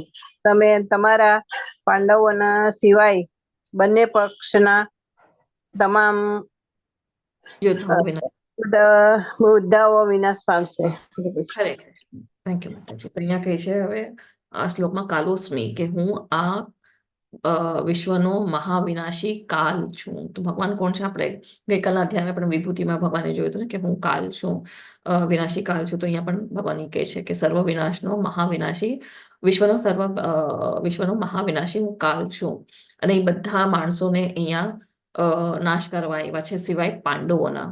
તો એ બધા મનુષ્યોનો નાશ કરવા આવ્યા છે સિવાય પાંડવોના. એટલે યુદ્ધભૂમિમાં જેટલી સેનાઓ હતી, જેટલા માણસો હતા, બધાનું વધ થવાનું હતું સિવાય 5 પાંડવોનો એટલે અહીંયા ભગવાન ઈ કહે છે કે હું કાલોસ્મી એટલે હું આ કાલ છું આખા વિશ્વનો 33માં તસ્માत् ત્વमुत्तिष्ठ यश लभस्व जित्वा शत्रून् भुङ्क्ष्व राज्यं समृद्धं मयैवैते निहताः पूर्वमेव निमित्तमात्रं भव्य सव्यसाचिन् हरे कृष्ण હરે કૃષ્ણ. માટે ઉઠ, યુદ્ધ કરવા કટિબદ્ધ થા અને યશ પ્રાપ્ત કર. તારા શત્રુઓને જીતીને સમૃદ્ધ રાજ્યને ભોગવ. મારી યોજના દ્વારા તો તેઓ બધા મૃત્યુ પામેલા જ છે, અને હે વ્યાસાઈ, તું તો યુદ્ધમાં નિમિત્ત માત્ર જ થવાનો છું. હરે અરે કૃષ્ણ. તો હવે અહીંયા ભગવાન શું કહે છે કે હવે તું ઊભો થા ને યુદ્ધ કર કટિબદ્ધ થા એટલે હવે તું જીતવાનો છો તને મેં રિઝલ્ટ આપી દીધું છે બધું મેં તને દેખાડી દીધું છે કે બધા ભીષ્મ દ્રોણ કર્ણ બધાનું જ વધ થઈ ગયું છે બધા મરી ચૂક્યા છે બધું પ્લાન સેટ છે તારે ખાલી યુદ્ધ કરવાનું તારે ખાલી તારું નિયત કર્મ ફરજ નિભાવવાની છે જે તારું નિયત કર્મ છે એ તારે કરવાનું છે તારે નિમિત્ત માત્રમ છો તું ખાલી એક ઇન્સ્ટ્રુમેન્ટ છો જેમ ડોક્ટરના હાથમાં અહીંયા એક ઇન્સ્ટ્રુમેન્ટ દેખાડ્યું છે ચીજ પાડવા માટે પેશન્ટની જે લાઈફ છે એ રહેવાની છે ભગવાનના હાથમાં જ છે ભગવાન એના સિવાય ભગવાનના મરજીના સિવાય એક પાંદડો નથી હલતો એમની ઈચ્છાના સિવાય એક પાંદડો નથી હલતો તો જે માણસનો જીવ છે એ જવાનો જ છે જે થવાનું છે એ થવાનું છે ડોક્ટર ખાલી એક નિમિત્ત માત્રમ છે કે એના ઉપર કંઈક કરી રહ્યા છે પણ આપણે પણ એવી રીતે ઇન્સ્ટ્રુમેન્ટ જ છે ભગવાનના હાથે ભગવાને આપણું બધું લખેલું છે જે થવાનું છે એ થઈને રહેશે જેટલું આપણે પ્રયાસ કરશું જેટલું આપણે પૈસા કમાવશું જેટલું આપણે ગધા મજૂરી કરશું જે આપણા નિયતમાં છે એ આપણને મળવાનું છે જે થવાનું છે જે આપણા કર્મનો અસર આપણને એ ફળ મળવાનું છે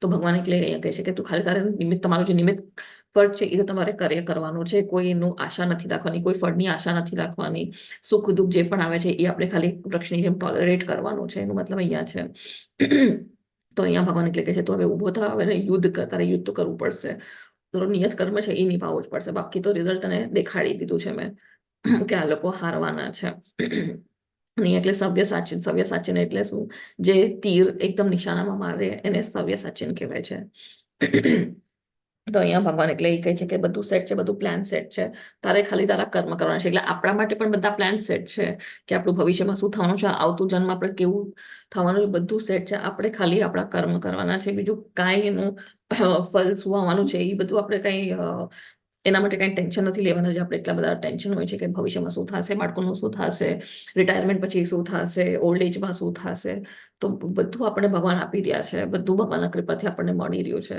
અને આગળ પણ ભગવાનની કૃપા રહેશે જ ભગવાન એક કૂતરાને પણ બે ટાઈમનું ખાવાનું આપે છે એક જંગલમાં સિંહ જઈને પણ 2 ટાઈમનું ખાવાનું આપે છે પક્ષીઓને પણ આપે છે તો શું આપણને નહીં આપે આપણું ધ્યાન નહીં રાખે તો આપણા માટે પણ ભગવાન આપી રહ્યા છે પણ એટલે આપણને ક્યાં ચાન્સ મળ્યો છે હ્યુમન બોડીમાં જે છે આપણને મનુષ્યની યોનિમાં આપણને એક ચાન્સ મળ્યો છે કે આપણે ભગવાનની ભક્તિ કરી શકીએ એટલા માટે આપણને આ બોડી મળી છે એક ચાન્સ મળ્યો છે કે આપણે પાછા ભગવાનના ધામે જઈ શકીએ એમના પાસે પાછા જઈ શકીએ કારણ કે અત્યારના આપણે બધા ભૂલી ગયા છે કે આપણું શું સંબંધ છે ભગવાન સાથે શું આપણું રિલેશન છે ભગવાન સાથે કેમ આપણે આ ભૌતિક જગતમાં ફસાણા છે આપણે લાગે છે ત્યારે આપણે એન્જોય કરી રહ્યા છે પણ એકચ્યુઅલી આપણને એક ચાન્સ મળ્યો છે આપણને એક જેલમાં નાખ્યું છે આ બોડીના જેલમાં નાખ્યું છે આ ભૌતિક જગતના જેલમાં નાખ્યું છે જે આપણે સુધારવાનું છે ને જવાનું છે જેલમાં પણ એક જે મુજરિમ હોય છે એને 2 ટાઈમનું રોટી મળે છે ખાવાનું મળે છે સુવા માટે જ બ્લેન્કેટે મળે છે તો આપણે પણ એક મુજરિમ છે આપણને બધું મળી રહ્યું છે પણ આપણે સુધારવાનું છે જેમ જેલમાં પણ સુધારીને એને પછી મુક્તિ મળશે એવી રીતે આપણે પણ ભક્તિ કરશું તો આપણને મુક્તિ મળશે નહીં તો પાછળ આપણે આ જેલમાં જ ફસાતા રહીશું ને ક્યારેક તો આપણે જાનવરો યોનિમાં પણ વયા જશું જ્યાંથી આપણને મનુષ્ય યોનિ મળતા કેટલો સમય જશે આપણને ખબર નથી કરોડો ને કરોડો વર્ષ વયા જશે તો આપણને એટલે આ ચાન્સ મળ્યો છે આ લાસ્ટ ચાન્સ છે કે અત્યારના જ આપણે ભક્તિ કરીને સીધા મુક્તિ આપણે ભગવાનના ધામે પહોંચી શકીએ છીએ એટલે આપણે ભગવદ્ ગીતા વાંચવી જોઈએ ભાગવતમ શ્રવણ કરવું જોઈએ એ વાંચવું જોઈએ ભક્તિ કરવી જોઈએ માળા જાપ ચાલુ કરી દેવી જોઈએ ભગવાનને ભોગ ધરાવવાનું ચાલુ કરી દેવું જોઈએ પ્રસાદ ખાવાનું ચાલુ તો આપણી પ્યોરિફિકેશન ચાલુ થઈ જાય એનાથી અને આપણને મુક્તિ માટે આપણે આગળ વધી શકીએ છીએ હે કૃષ્ણ હાથમાં સાધન તો આપણે તો આ તમે આન્સર આપી તો આપણે કૃષ્ણના હાથમાં સાધન કેવી રીતે બની શકીએ છીએ યસ આનો જવાબ આપી દઈશું તો આપણે શું કરી શકીએ છીએ જે આપણે કૃષ્ણના હાથમાં સાધન બની શકીએ હરે કૃષ્ણ ચેટ બોક્સમાં લખી શકો છો અનમ્યુટ કરીને બોલી શકો છો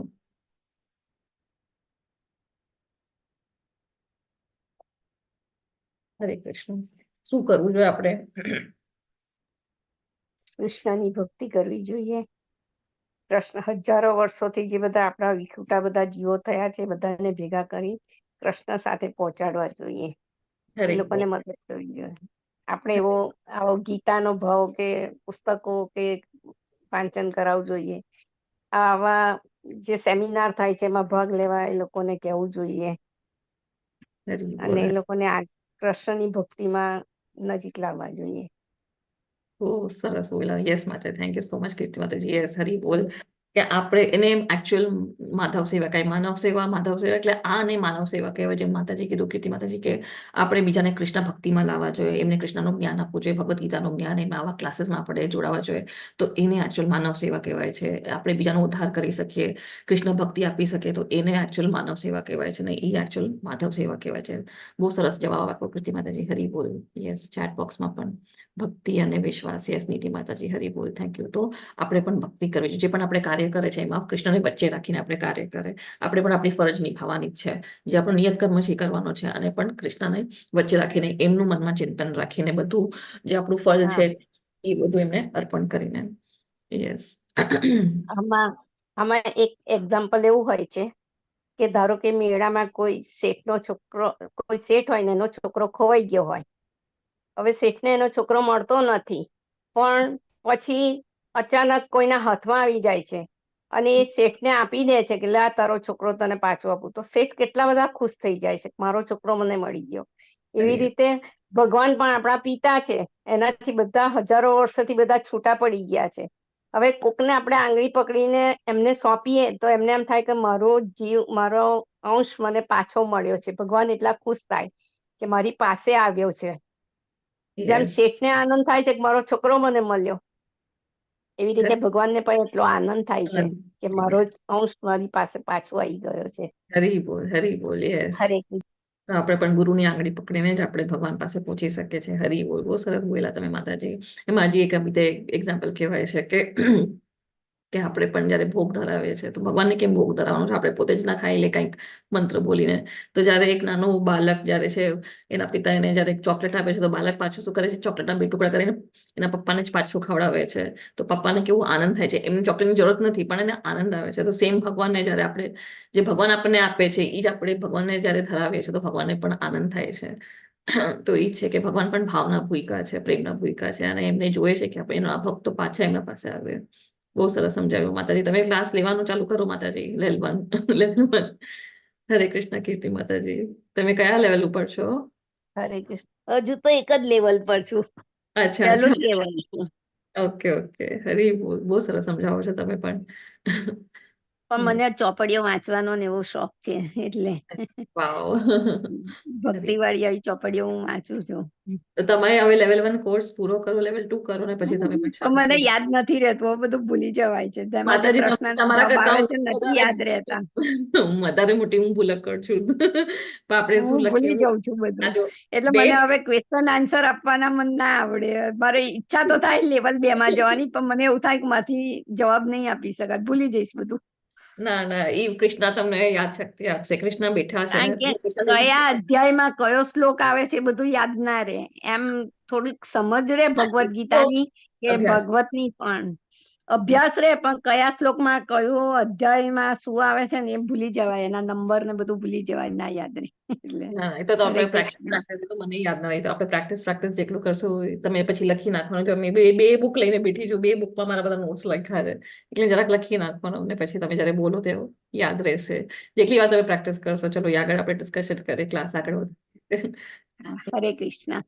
થેન્ક યુ માતાજી. યસ, અનુવાદ લઈ લેજો please. 10.34. Hello. Yes, Hare Krishna. હરે કૃષ્ણ. પાછું યસ, યસ.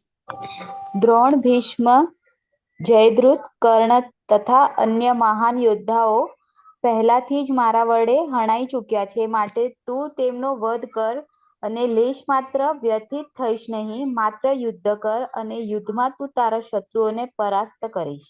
હરે કૃષ્ણ માતાજી.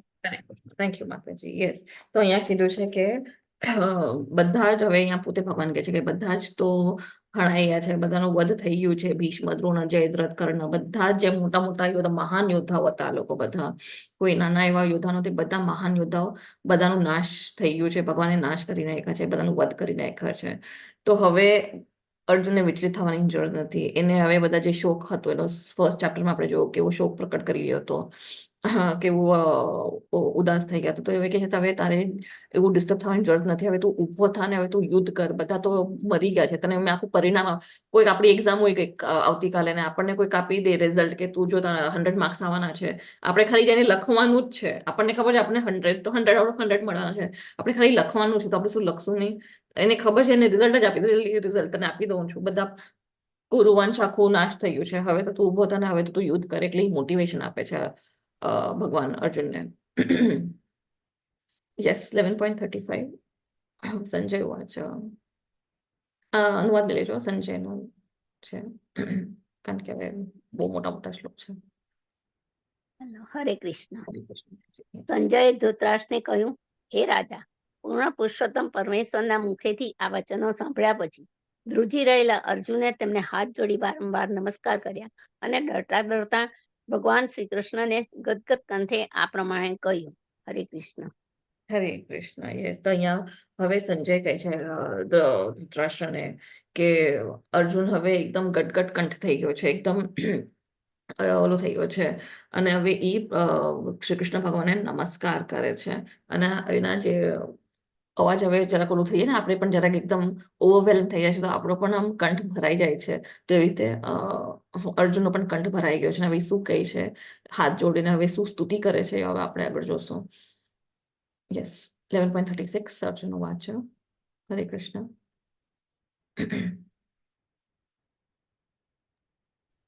હરે કૃષ્ણ. અર્જુને કહ્યું, હે ઋષિકેશ, આપના નામના શ્રવણથી જગત હર્ષ પામે છે અને એ રીતે પ્રત્યેક વ્યક્તિ આપના પ્રત્યે અનુરક્ત થાય છે. સિદ્ધ પુરુષો આપને સાદર નમસ્કાર કરી રહ્યા છે, પરંતુ અસુરો ભયભીત છે અને તેઓ ચારે તરફ ભાગી રહ્યા છે. એ યોગ્ય જ થયું છે. હરે કૃષ્ણ. હરે કૃષ્ણ. તો હવે અહીંયા કહે છે, જે મેં કીધું બધા લોકના વ્યક્તિ જોઈ શકતા હતા આ યુદ્ધ અને આ વિશ્વરૂપ. તો દેવી દેવતાઓ પણ હાજર હતા. જયારે મહાભારતનું યુદ્ધ થઈ રહ્યું તો એ લોકો પણ ઉપરથી બધું જોઈ રહ્યા હતા. જયારે કંઈક સારું થતું તો એ લોકો ફૂલ પણ બરસાવતા હતા. તો આપણે એ તો મહાભારત સિરિયલમાં જોયું છે, તો એનું બધું વર્ણન એકચ્યુઅલી મહાભારતમાં છે. તો અહીંયા પણ હવે અર્જુન કહે છે કે સિદ્ધ પુરુષો પણ આપણને આદર નમસ્કાર કરે છે, બધા દેવી દેવતા પણ નમસ્કાર કરે છે, પણ અસુરનું શું થાય છે? એ લોકો ભયભીત થઈને વેર વિખર ભાગી રહ્યા છે. આમ તફરાતફરી મચી રહી છે. કેમ અસુરો કેમ ભયભીત થયા છે? કયાનું કારણ તમે કહી શકો છો? કેમ અસુરો લોકો ડરી ગયા છે આ દ્રશ્ય જોઈને, વિરાટ સ્વરૂપ જોઈને, ભગવાનનું જ્યાં કાળ સ્વરૂપ જોઈએ છે ત્યારે? યસ, હરે કૃષ્ણ. કારણ કે તેમને ભગવાનની ભક્તિ કરી નથી હોતી. એ હંમેશા આસુરી વૃત્તિમાં જ રહેલા હોય છે, એટલે એમને એમનો વિનાશ ખબર જ હોય છે. વિરુદ્ધમાં અને જુગારમાં એમાં જ રહ્યા હોય છે. ભગવાનની ક્યારેય ભક્તિ જ નથી કરી, એટલે એમને એમની બીક લાગે છે ભગવાનની. મારી પરિસ્થિતિ હવે શું થશે? હા, હરી બોલ. યસ. તો હજી એક છે કે યસ, બહુ સરસ બોલ્યા માતાજી કે એ લોકો ભયભીત હોય છે કારણ કે કોઈ દિવસ ભક્તિ જ નથી કરી ભગવાનની. એ લોકો ભગવાનથી ઈર્ષા કરે છે. જે ભગવાનની ઈર્ષા કરે એ લોકોને ભગવાન ગમે જ નહીં. એ લોકો ભગવાનનો તિરસ્કાર જ કરે. અને જયારે કોઈ ભગવાનની સ્તુતિ કરતા હોય, જેમ દેવી દેવતાઓ, સિદ્ધ પુરુષ બધા ભગવાનની વાહ કરે છે, પ્રણામ મંત્ર, વૈદિક મંત્રો ગાય છે, તો આ લોકોને એકદમ ભયભીત થઈ જાય છે, ડર લાગે છે, ઈર્ષા જાગે છે. એટલે એ લોકો વેર વિખેર ભાગી રહ્યા છે. કોઈકને મૃત્યુ પણ આવી જાય છે. એવું હોય છે કારણ કે આસુરિક લોકોને શું જોઈએ છે કે બધા એ લોકોની વાહવાહી કરે. આસુરિક પ્રવૃત્તિ એટલે શું કે હું જ ભગવાન છું, બધા મને જ મારી જ પૂજા કરવી જોઈએ, મને જ મારા જ શરણે આવવું જોઈએ, મારા જ પગે પડવા જોઈએ. કારણ કે એ લોકો પોતાને મહાન સમજે છે, ભગવાનને મહાન નથી સમજે, પોતાને જ મહાન સમજે છે. એટલે આસુરી. જેમ રાવણ કોઈ દિવસ રામ ભગવાનના શરણે ના આવ્યો તો શું થયું? એનું અંત થાય છે. હિરણ્યકશ્યપ, કોઈને લાગે એ જ મહાન છે. તો આ બધા આસુરિક પ્રવૃત્તિના હોય છે. તો એવા લોકો ભગવાનથી ભયભીત હોય છે. શિશુપાલને પણ એટલી ઈર્ષા હતી ભગવાન સાથે, તો શિશુપાલનો પણ વધ થાય છે. તો એટલે એ લોકો ભયભીત થઈ જાય છે અને ભાગે છે આસુરિક લોકો. એ લોકો કોઈ દિવસ ભગવાનની સ્તુતિ સાંભળી ના શકે કારણ કે એ લોકોની પ્રવૃત્તિ છે કે એ લોકો જ પોતે ભગવાન છે ને બધા એ લોકોની જ વખાણ કરે, એ લોકોને જ મહાન સમજે. તો એટલે અહીંયા અર્જુન કહે છે કે બધું યોગ્ય જ થાય છે જે બધું થઈ રહ્યું છે. યસ 38. હરે કૃષ્ણ.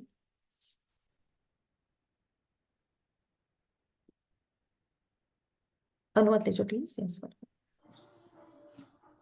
હરે કૃષ્ણ. આપ આદ્ય પરમેશ્વર, સનાતન પુરુષ તથા આ દ્રશ્ય જગતના અંતિમ આશ્રય સ્થાન છો. આપ જ સર્વજ્ઞ છો અને આપ જ સર્વજ્ઞેય છો. આપ જ પરમ આશ્રય સ્થાન રૂપ છો અને ભૌતિક ગુણોથી પર છો.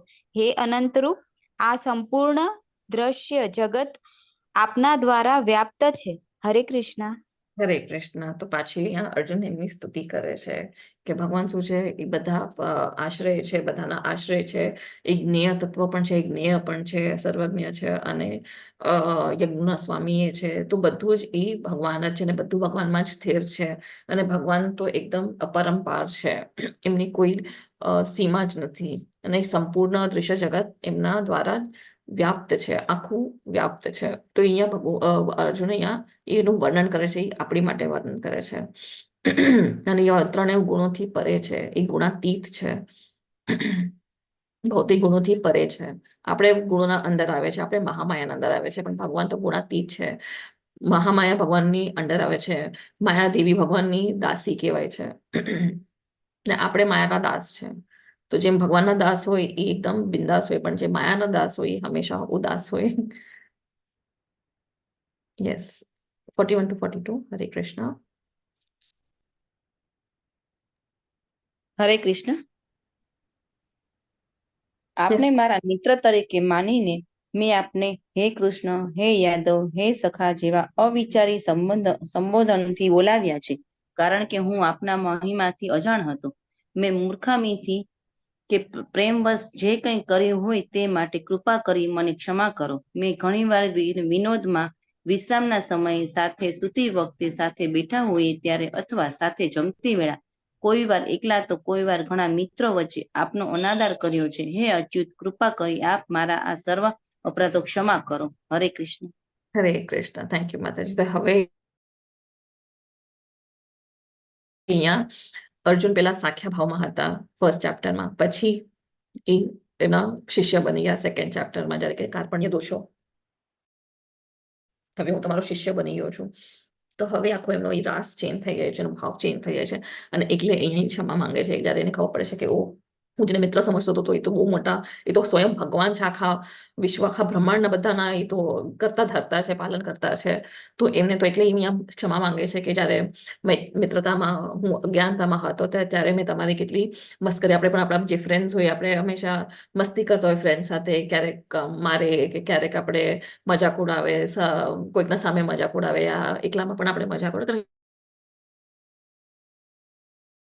ફ્રેન્ડ્સ છે એ લોકો કોઈ દિવસ ખરાબ ખોટું ના લગાડે, તો આપણે એવી રીતે મસ્તી કરતા હોય છે. તો અહીંયા એટલે એ અર્જુન કહે છે કે ક્યારેક સૂતી વખતે કે તમારા જ શૈયામાં હું કોઈ દિવસ આવી રીતે સૂતો હોઈશ, તમે લાત મારી હશે કે આવી રીતે કંઈક ખોટું બધું કર્યું હશે, બધાના સામે તમારે મસ્તી કરી હશે, મજાક ઉડાવ્યું હશે, ખાતી વખતે, જમતી વખતે. તો એ બધું અહીંયા આવીને યાદ આવે છે ને તમને મેં ક્યારેક આવી રીતે હે માધવ, હે કૃષ્ણ, હે સખા, એવી રીતે મેં તમને બોલાવ્યા હશે, તો પ્લીઝ મને ક્ષમા કરો. મને ખબર નહોતી કે તમે આટલા સ્વામી, આખા જગતના સ્વામી છો, જગન્નાથ છો. તો મારાથી આ બધી ભૂલ થઈ ગઈ, તો પ્લીઝ મને ક્ષમા કરજો અગર તમને આમાં કંઈ ખોટું લાગ્યું હોય તો, મારાથી અપરાધ થઈ ગયા છે, એમ કરીને એ ક્ષમા માંગે છે. યસ. તો અહીંયા કેમ એ માફી માંગે છે? કારણ કે એ એકચ્યુઅલી એ યોગ માયામાં હતા, એમને ખબર નથી કે કૃષ્ણ ભગવાન છે. એ યોગ માયામાં, એ રાસ ભાવમાં એ ભક્તિ જ કરી રહ્યા હતા, પણ એમને નથી ખબર કે કૃષ્ણ ભગવાન છે ને એ ભક્તિ કરે છે, એટલે એ આવી રીતે મસ્તી કરે છે અને ભગવાનને એ ખોટું પણ નથી લાગતું, કારણ કે એમને ખબર છે એમના ભક્ત છે. પણ આપણે મહામાયામાં છે, આપણે આવી રીતે બોલાવી ના શકીએ ભગવાનને. યસ. 45. હરે કૃષ્ણ. હરે કૃષ્ણ. મારા માટે અભૂતપૂર્વ એવા આપના વિશ્વરૂપના દર્શન કરીને હું આનંદ વિભોર થયો છું, પરંતુ તેની સાથે મારું મન ભયથી વિચલિત પણ થયું છે. હે દેવેશ, હે જગદાતા, આપ મારી ઉપર પ્રસન્ન થાઓ અને મને પુરુષોત્તમ પરમેશ્વર રૂપે આપના ભગવત સ્વરૂપના પુનઃ દર્શન આપો. હરે કૃષ્ણ.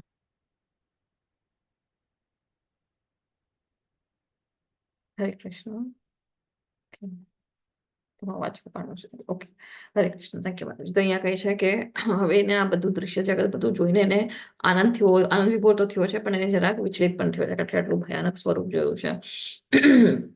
તો હવે એ એટલે કહે છે કે હવે મને તમારું પાછું જે મૂળ સ્વરૂપ છે એ દેખાડો, અને એમને હવે એમનું ચતુર્ભુજ સ્વરૂપ પેલા જોવું છે.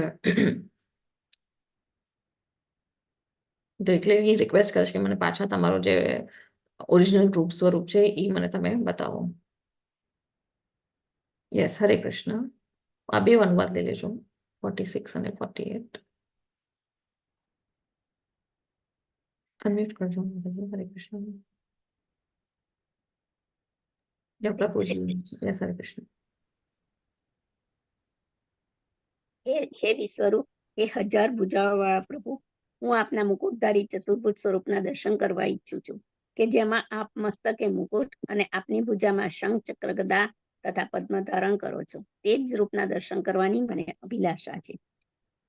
હે કુરુક્ષેત્ર, તારાથી પૂર્વે મારા આ વિશ્વરૂપને કોઈએ કદી જોયું નથી, કારણ કે આ ભૌતિક જગતમાં મારા રૂપનું દર્શન ન તો વેદ અધ્યયનથી, કે ન તો યજ્ઞ કરવાથી, કે ન તો દાનથી, કે સત્કર્મથી કરવાથી, અથવા ન તો કઠોર તપ કરવાથી પણ થઈ શકે છે. હરે કૃષ્ણ. હરે કૃષ્ણ, થેન્ક યુ માતાજી. તો હવે અહીંયા અર્જુન કહે છે કે મને તમારો ચતુર્ભુજ સ્વરૂપ જોવું છે, જેમાં શંખ, ચક્ર, ગદા, પદ્મ જે છે એ સ્વરૂપ પેલા જોવાનું મને ઈચ્છા થાય છે. અને અહીંયા એ કહે છે કે એ પણ સાચો સ્વરૂપ છે ભગવાનનો, એ કઈ ખોટું નથી, એ સત્ય છે, એ સાચો છે એ સ્વરૂપ. અને પછી અહીંયા ભગવાન હવે શું કહે છે 48માં? તો ભગવાન અહીંયા કહે છે કે આ જે વિરાટ સ્વરૂપ હતો ભગવાનનો, એ પેલા કોઈ દિવસ કોઈ જોયો નથી અને કોઈને જોવા પણ નહીં મળે. જેટલું તમે વેદાસનું અધ્યયન કરો, બધા વેદાસ વાંચી લો, બધા કંઠસ્થ કરી લો શ્લોકા, બધા વેદાસના પણ તમે શ્લોકા કંઠસ્થ કરી લેશો ને એકદમ જ્ઞાનવાન વેદાંતી પણ બની જશો, તો પણ તમને વિશ્વ સ્વરૂપના દર્શન નહીં થાય. તમે બધા યજ્ઞ કરો, અશ્વમેધ યજ્ઞ, આ તે યજ્ઞ, બધા જેટલા યજ્ઞ લખેલા છે વેદાસમાં, એ પણ તમે યજ્ઞ કરશો તો પણ તમને પરમાત્મા વિશ્વરૂપના દર્શન છે એ આ ભૌતિક જગતમાં નહીં થાય. સોરી, પછી જેટલા તમને તપસ્યા કરવી હોય, હજારો વર્ષ સુધી તમે તપસ્યા કરી, આ કરી, તે કરી, તો પણ તમને ભગવાનના આ વિશ્વ વિરાટ સ્વરૂપ નહીં દેખાય. સોરી, જસ્ટ તો હવે અહીંયા ભગવાન એ કહે છે કે આ જે છે એ કોઈને પોસિબલ જ નથી આ વિરાટ સ્વરૂપના દર્શન થવા માટે. તો એ ભગવાને જયારે ચૈતન્ય મહાપ્રભુ આવ્યા હતા 500 વર્ષ પહેલા, ભગવાન જયારે ચૈતન્ય મહાપ્રભુનું સ્વરૂપ લઈને આવ્યા હતા 500 વર્ષ પહેલા, તો એમને પણ એમનું આ એક જે ચતુર્ભુજ સ્વરૂપ જેમ છે એવી રીતે ષડભુજ સ્વરૂપ દેખાડ્યો હતો. કોઈને યાદ છે? કોઈને ખબર છે કયો કોને દેખાડ્યો હતો? એ 6 હેન્ડેડ ફોર્મ, જે 6 હાથ વાળો ફોર્મ દેખાડ્યો હતો. અહીંયા ચતુર્ભુજ સ્વરૂપ દેખાડે છે અર્જુનને, પણ ભગવાને 6 હાથનો ફોર્મ દેખાડ્યો હતો ચૈતન્ય મહાપ્રભુએ કલયુગમાં 500 વર્ષ પહેલા. કોઈને ખબર છે આ સ્ટોરી? ચૈતન્ય ચરિતામૃતની છે.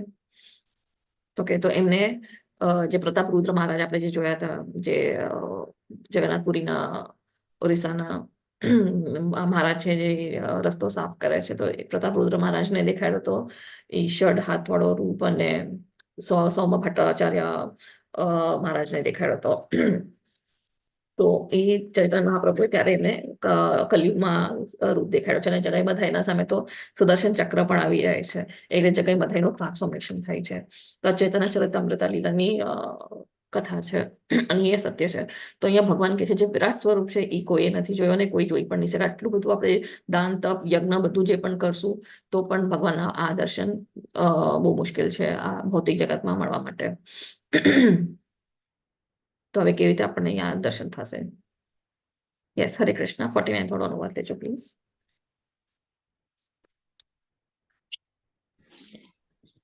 તું મારા આ ભયાનક રૂપને જોઈને અત્યંત વ્યથિત થયો છે તથા મૂંઝાઈ ગયો છે. હવે તે ભલે સમાપ્ત થાય. હે મારા ભક્ત, સર્વ વ્યથામાંથી તું મુક્ત થા. હવે તું શાંત મનથી તને ગમતા મારા સ્વરૂપનું દર્શન કરી શકે છે. હરે કૃષ્ણ. હરે કૃષ્ણ. યસ, તો હવે ભગવાન તો ભક્તોના અધીન છે. એ તો એકદમ દયાળુ છે, એકદમ માયા હોય છે, એમ તો ભગવાન ભક્તો માટે એકદમ દયા હોય છે. તો એટલે હવે એ કહે છે કે હવે તું બહુ વિચલિત થઈ ગયો જો હવે તને વધારે મારે વિચલિત નથી કરવું, તો હવે તું શાંત થા, હવે હું તને મારું આ ચતુર્ભુજ સ્વરૂપના દર્શન આપું છું. એમ કરીને એમને શાંત કરે છે, અર્જુનને શાંત કરે છે કે તું બહુ મૂંઝવાઈ ગયો છો, પણ તું મારો ભક્ત છો એટલે હું તને આ સ્વરૂપ દેખાડીશ. હવે તું મુક્ત થા બધા ચિંતાઓથી, વ્યથામાંથી.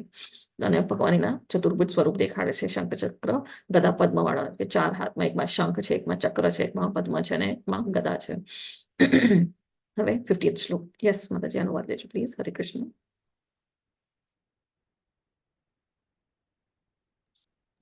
હરે કૃષ્ણ. યસ હરે કૃષ્ણ. સંજય ધૃતરાષ્ટ્રને કહ્યું, અર્જુનને આ પ્રમાણે કહ્યા પછી પૂર્ણ પુરુષોત્તમ પરમેશ્વર કૃષ્ણએ તેમનું સાચું ચતુર્ભુજ રૂપ દર્શાવ્યું અને છેવટે પોતાનું દ્વિભુજ રૂપ દર્શાવી ભયત્રસ્ત અર્જુનને ઉત્સાહિત કર્યો. હરે કૃષ્ણ. હરે કૃષ્ણ. થેન્ક યુ માતાજી. હવે અહીંયા કહે છે, હવે સંજય અહીંયા સરી કહે છે ધૃતરાષ્ટ્રને કે અર્જુનને આ પ્રમાણે ભગવાને એમનું ચતુર્ભુજ સ્વરૂપ દેખાડ્યું. એટલે સંજય જ્યારે ધૃતરાષ્ટ્રને કહે છે એનો મતલબ કે આપણને સમજાવે છે, આપણને ખબર પડે છે કે ભગવાનનું ચતુર્ભુજ સ્વરૂપ હતું અને એ સત્ય સ્વરૂપ છે, એ સાચું ચતુર્ભુજ સ્વરૂપ છે અને એ દર્શાવે છે. અને પછી છેવટે એમને એમનું દ્વિભુજ સ્વરૂપ, જે પોતાનું દ્વિભુજ સ્વરૂપ, એટલે એ ઓરિજિનલ છે, એ ભગવાનનું સાચું સ્વરૂપ છે, દ્વિભુજ રૂપ બતાવે છે અને અર્જુનને ભયમુક્ત કરે છે અને પ્રોત્સાહન આપે છે, ઉત્સાહિત કરે છે, મોટિવેટ કરે છે કે હવે તું યુદ્ધ કર. એટલે એમનું જે સ્વરૂપ દેખાડીને પછી આને શાંત કરે છે અર્જુનને અને એન્કરેજ કરે છે કે હવે તું ફાઇટ કર. યસ હરે કૃષ્ણ. 51st અને 52nd બે અનુવાદ લઈ લેજો એક સાથે. હરે કૃષ્ણ. છેલ્લા 4 શ્લોક. યસ હરે કૃષ્ણ.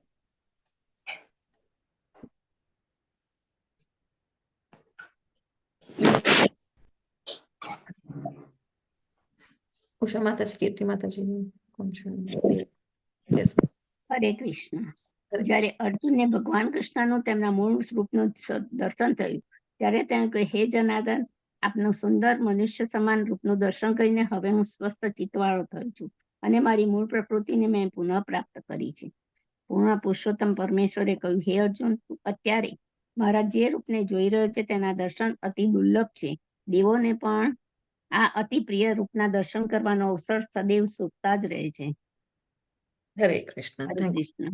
હવે અહીંયા ભગવાન અર્જુન પોતે કહે છે 51માં 51માં કે તમારું આ મૂળ રૂપને જોઈને, મૂળ રૂપના દર્શન. તો હવે અહીંયા પણ અર્જુનની આપે છે, પ્રૂફ આપે છે કે ભગવાનનું એક રૂપ છે, એ મૂળ રૂપ છે, એ છે શ્યામ સુંદર મુરલી મનોહર દ્વિભુજ સ્વરૂપ, જે 2 હાથવાળો ફોર્મ છે, એ ભગવાનનું મૂળ રૂપ છે, એ ઓરિજિનલ ફોર્મ છે. અને એ ગોલોક વૃંદાવનમાં એકચ્યુઅલ ઓરિજિનલ ફોર્મ છે, જે ભગવાન જ્યારે કલયુગમાં આવ્યા હતા તો એ એમનો ઓરિજિનલ ફોર્મમાં આવ્યા હતા. એની વ્યક્તિ છે ને એ રૂપ છે એમનો, એ નિરાકાર નથી. તો અહીંયા પાછું એ અર્જુનની ઓલું કરે છે, જસ્ટિફાય કરે છે. અને ત્યારે એને પછી કીધું જનાર્દન કે આપનું આ અત્યંત સુંદર મનુષ્ય સમાન, તો મનુષ્ય સમાન રૂપ છે, જે દ્વિભુજ સ્વરૂપ છે, મનુષ્ય સમાન રૂપ જ છે ભગવાનનું અને અત્યંત સુંદર. જેમ આપણે 6 ઐશ્વર્ય કે સંપૂર્ણ સુંદરતા કોણ છે, તો એ અત્યંત સુંદર ભગવાનનું આ રૂપના દર્શન કરીને હવે એ સ્વસ્થ ચિત્તવાળો થઈ ગયો છે અર્જુન. હવે એમની બધી જે શંકાઓ છે એ બધી વહી ગઈ છે અને પાછા એનું માઇન્ડ જે છે વ્યતીત હતું એ હવે શાંત થયું છે અને પોતાના પણ મૂળ પ્રકૃતિમાં આવી ગયો છે. અને પછી અહીંયા ભગવાન કહે છે કે આ જે છે સ્વરૂપ, જ્યાં ભગવાનનો દ્વિભુજ સ્વરૂપ છે, એ જોવા માટે પણ બહુ દુષ્કર છે, એકદમ દુર્લભ છે, બધાને નથી મળતા એના દર્શન. દેવી દેવતાઓને પણ નથી મળતા. જેમ મેં કીધું, લક્ષ્મીજી પણ અત્યાર સુધી એ 1000 વર્ષ, એટલે અત્યાર સુધી એ તપસ્યા કરી રહ્યા છે વૃંદાવનમાં કે એમને પણ ભગવાનના એ રૂપના દર્શન થઈ શકે.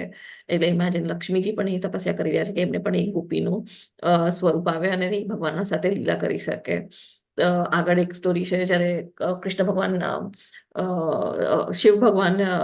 શિવજીએ તપસ્યા કરી હતી અને ત્યારે લક્ષ્મી અને વિષ્ણુજી એમના સામે સમક્ષ આવ્યા હતા. તો એ કહે છે કે મને તમારો વૃંદાવન વાળો જે ગોપાલ જે સ્વરૂપ છે એ તમારો દર્શન કરવા છે, તમારો જે રાસલીલા વાળો રૂપ છે એ મારે તમારું દર્શન કરવા છે. ત્યારે ભગવાન કહે છે, વિષ્ણુ ભગવાન કહે છે કે તમે આવો, જ્યારે હું વૃંદાવનમાં આવીશ દ્વાપર યુગમાં, તો ત્યારે તમે પધારજો ને એ રૂપ જોજો.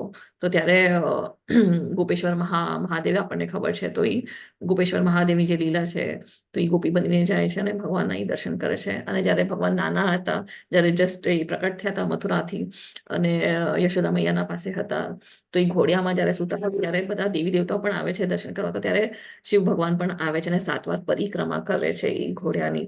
અને એમનું એ આટલો બાલ સ્વરૂપ જોઈને એકદમ એ મોહિત થઈ જાય છે અને પાછા એ જ્યારે જાય છે તો એ વૃક્ષના નીચે બેઠા હોય છે અને એમને એમનું ચિંતન થાય છે, એ ભગવાનનું સ્વરૂપનું ચિંતન થાય છે.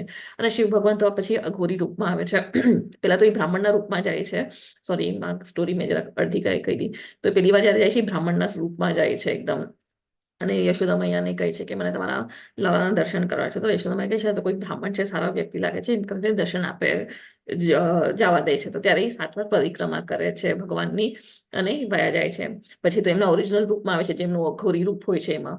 અને એ તપસ્યા એટલે વૃક્ષના નીચે બેઠા હોય છે, તપસ્યા કરે છે. અને ત્યારે એમને વારંવાર ભગવાનનું જ દર્શન થાય છે, ગોપાલનું રૂપ જે છે, બાલ ગોપાલનું. તો પછી એમને પાછા દર્શન કરવા છે, એકદમ ઓલા વિચલિત થઈ જાય કે હવે મને પાછા દર્શન કરવા છે, મારા ભગવાનના દર્શન કરવા છે, ને પાછા જાય છે એવા અઘોરી રૂપમાં જ વયા જાય છે.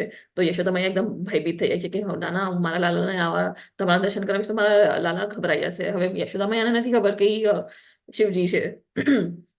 તો એ કે ના ના ના મારા લાલાને તો આવા આવી જશે, હું કાંઈ તમને મળવા ન દઉં, તમે જાઓ પાછા. તો એમ કરીને બધા એકદમ ઉદાસ થઈ જાય છે શિવજી, અને એકદમ વિયોગમાં આવી જાય છે. અને ત્યાં કૃષ્ણ ભગવાનને પણ તાવ આવી જાય છે કે મારા ભક્ત મારી સામે આવ્યા ને હું એમને દર્શન ના આપી શકું.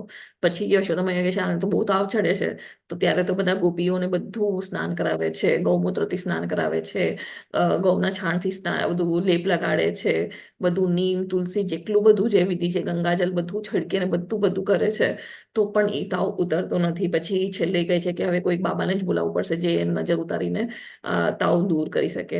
તો ત્યારે ગોપી કહે છે કે હા, બારે જ એક ગામના બારે જ એક વૃક્ષના નીચે બાબા બેઠા છે, એમને જ બોલાવી લે, એમને કદાચ આવડતું હશે. તો એ બાબા કોણ હોય છે? એકચ્યુઅલી શિવજી જ હોય છે, જે ઘોરી રૂપમાં બેઠા હોય છે.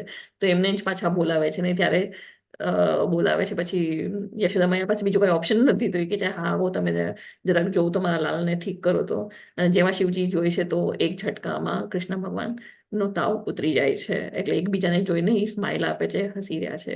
તો આ પણ એક કૃષ્ણ ભગવાનની લીલા છે કે દેવી દેવતાઓને પણ ભગવાનનું આ રૂપ જોવા માટે બહુ તપસ્યા કરવી પડે છે, એકદમ કઠિનાઈથી જવું પડે છે, ઇઝીલી આવતા નથી. બ્રહ્મા વિમોહન લીલા, તો બ્રહ્માજી પણ ઓળખી ના શક્યા જ્યારે ભગવાન એમના ગોપાઓ સાથે બધા જમી રહ્યા હતા, બધા એઠા હતી ભગવાનને ભોગ ધરાવી રહ્યા હતા, ખવડાવી રહ્યા હતા. તો બ્રહ્મા પણ કહેશું આ ભગવાન હોય આવી રીતે એઠું કોણ ખાતા હોય, ભગવાન થોડી આવા હોય. ઇન્દ્રદેવે જ્યારે ગોવર્ધન લીલા થઈ હતી, ઇન્દ્રએ કેટલા બધા વરસાદ વરસાવ્યો હતો.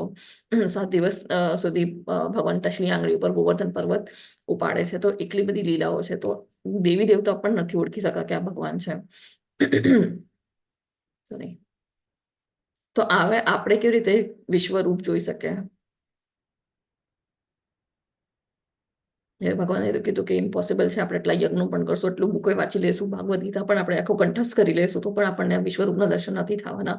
યજ્ઞ સકામ કર્મ જેટલું આપણે બધું કરશું, દાન પુણ્ય તપ જે પણ કરશું, તો ભાઈ આપણને ભગવાનના વિશ્વરૂપ બહુ મુશ્કેલ છે જોવાના. તો પછી આપણને કેવી રીતે વિશ્વરૂપ દેખાશે? હરે કૃષ્ણ. અનમ્યુટ કરીને બોલી શકો છો, યા ચેટ બોક્સમાં લખી શકો છો. સ્ટાર્ટિંગમાં પણ આપણે આ લઈ લીધું. હરે કૃષ્ણ.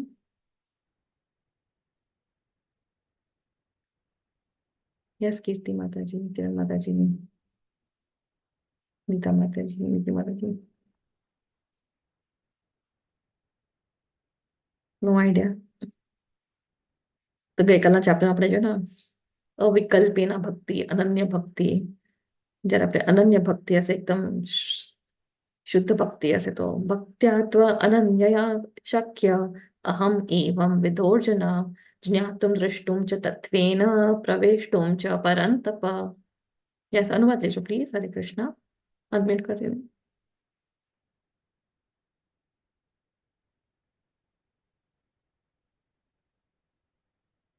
હરે કૃષ્ણ. અનમ્યુટ કરજો માતાજી. હરે કૃષ્ણ. પાલ માતાજી, વંશા માતાજી, કીર્તિ માતાજી, આનંદ પ્રભુ. હરે કૃષ્ણ. હરે કૃષ્ણ. હે અર્જુન, માત્ર અનન્ય ભક્તિ દ્વારા જ મને મૂળ રૂપમાંથી જાણી શકાય છે કે જે રૂપમાં હું તારી સામે ઊભો છું, અને એ જ રીતે મારું પ્રત્યક્ષ દર્શન પણ કરી શકાય છે. કેવળ આ જ રીતે તું મારા વિશેના જ્ઞાનના રહસ્યોને પામી શકીશ. હરે કૃષ્ણ. હરે કૃષ્ણ. તો અહીંયા ભગવાન શું કહે છે? ભક્ત્યાત્વનન્યયા, અનન્ય ભક્તિ, કે અનન્ય ભક્તિ દ્વારા જ મૂળ રૂપને જાણી શકાય છે. જો ભગવાનના જે છે શ્યામ સુંદર મુરલી મનોહર, તો અનન્ય ભક્તિ દ્વારા જ ભગવાન પ્રત્યક્ષ થાય છે. બ્રહ્મ સંહિતામાં પણ લખેલું છે સોરી પ્રેમાંજન છુરી ભક્તિ લોચન. એટલે જ્યારે આપણા આંખમાં પ્રેમનો આંજણ હશે અને ભક્તિનો ભાવ હશે, તો ત્યારે ભગવાન સ્વયં આપણા હૃદયમાં મૂળ સ્વરૂપે વિરાજમાન થાય છે અને આપણને દર્શન આપે છે. તો બ્રહ્મ સંહિતાનો છે આ શ્લોક. તો જ્યારે આપણે અનન્ય ભાવે ભગવાનની ભક્તિ કરીએ છીએ, એકદમ પ્રેમ ભાવમાં ભક્તિ કરે છે, તો ભગવાન આપણા દર્શન આપે છે અને આપણા હૃદયમાં બેસે છે. તો અનન્ય ભક્તિ જે છે, જ્યાંથી આપણને ભગવાનની સ્વરૂપ જોવા મળી શકે છે. નહીં આપણે કેટલાય દાન કરશું, તપ કરશું, વેદાસ વાંચી લેશું, એનાથી ભગવાનનું આ સ્વરૂપ આપણને એના દર્શન થશે નહીં. પણ અનન્ય ભાવે ભક્તિ જ્યારે કરે છે, બીજો કોઈ વિકલ્પ નહીં, અવિકલ્પીના. અને અહીંયા પાછું અહીંયા ભગવાન અર્જુનને પરંતપ કહે છે કે શત્રુના વિજેતા. તો આનો ભાવાર્થ વાંચો. 54 અને 55 નો જે ભાવાર્થ છે બહુ ડિટેલમાં અને બહુ મોટો આપ્યો છે પ્રભુપાદે. એમાં ઘણી બધી ચીજો લખી છે, તો એ પ્લીઝ તમે જરૂર વાંચજો આના ભાવાર્થ. મત્કર્મ કૃન્મત પરમો મદભક્ત સંગ વર્જિત નિર્વૈર સર્વભૂતેષુ યસ મામ એતિ પાંડવ. યસ માતાજી, લાસ્ટ શ્લોક છે, અનુવાદ લેજો please. Hare Krishna.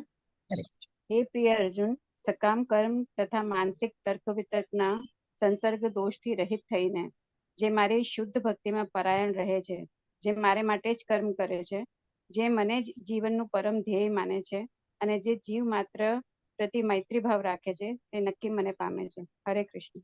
Hare Krishna. Thank you માતાજી. અહીંયા કહે છે મત કર્મ.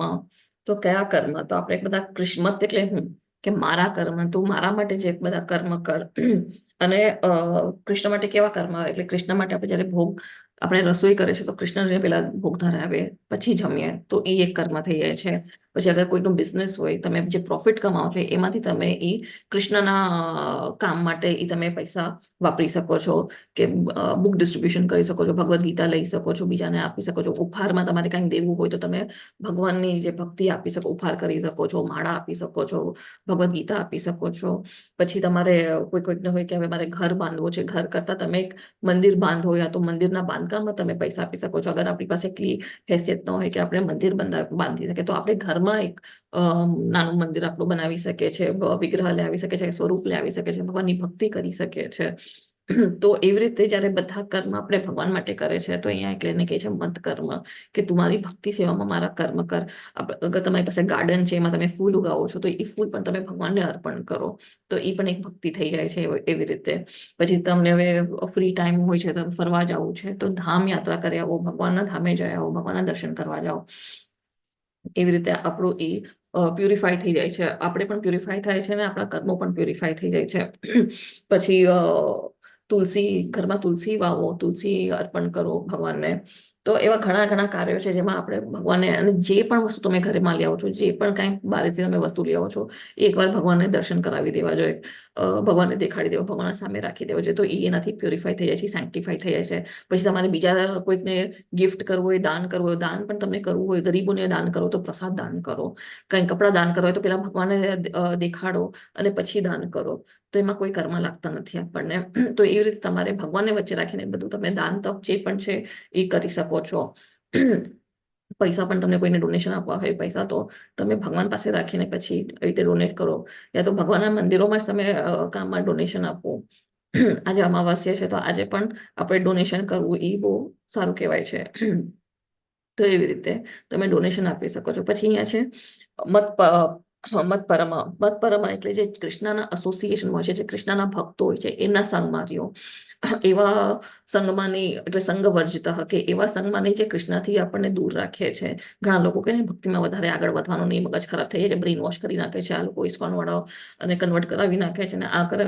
પણ તો એને એ એવા સંઘથી આપણે દૂર રહેવાનું છે. કારણ કે હવે જ્યારે આપણે ભગવદ્ ગીતા વાંચીએ છીએ, જ્યારે આપણને ખબર છે કે એકચ્યુઅલ લાઈફનું ગોલ શું છે, આપણા આત્માનું શું ફૂડ છે, એ બધું જ્યારે આપણે જ્ઞાન મળે છે, તો પછી એવા સંઘથી આપણે દૂર રહેવાનું છે. અને જે કૃષ્ણના ભક્તો હોય છે, એ લોકો તો ધામમાં જ એક ઘર, જે મેં કીધું હતું 2-3 દિવસ પહેલા, કે મારા જ હસબન્ડના કોઈ ફ્રેન્ડ છે, એમના કલીગ એ ભક્તિમાં આવી ગયા છે. એમને તો માયાપુરમાં એક ઘર લઈ લીધું છે, પણ એમના માતા પિતા શું કહે છે કે ભાઈ તું પ્લીઝ સિગરેટ પી લે, દારૂ પીવાનું ચાલુ કરે, ચાલ નોનવેજ ખાવાનું ચાલુ કરી, અમને ચાલશે, પણ તું ભક્તિમાં નહીં જા. તો એ પણ એક હિંસા કહેવાય, અગર આવી રીતે તમે ભક્તિમાં રોકો છો તો.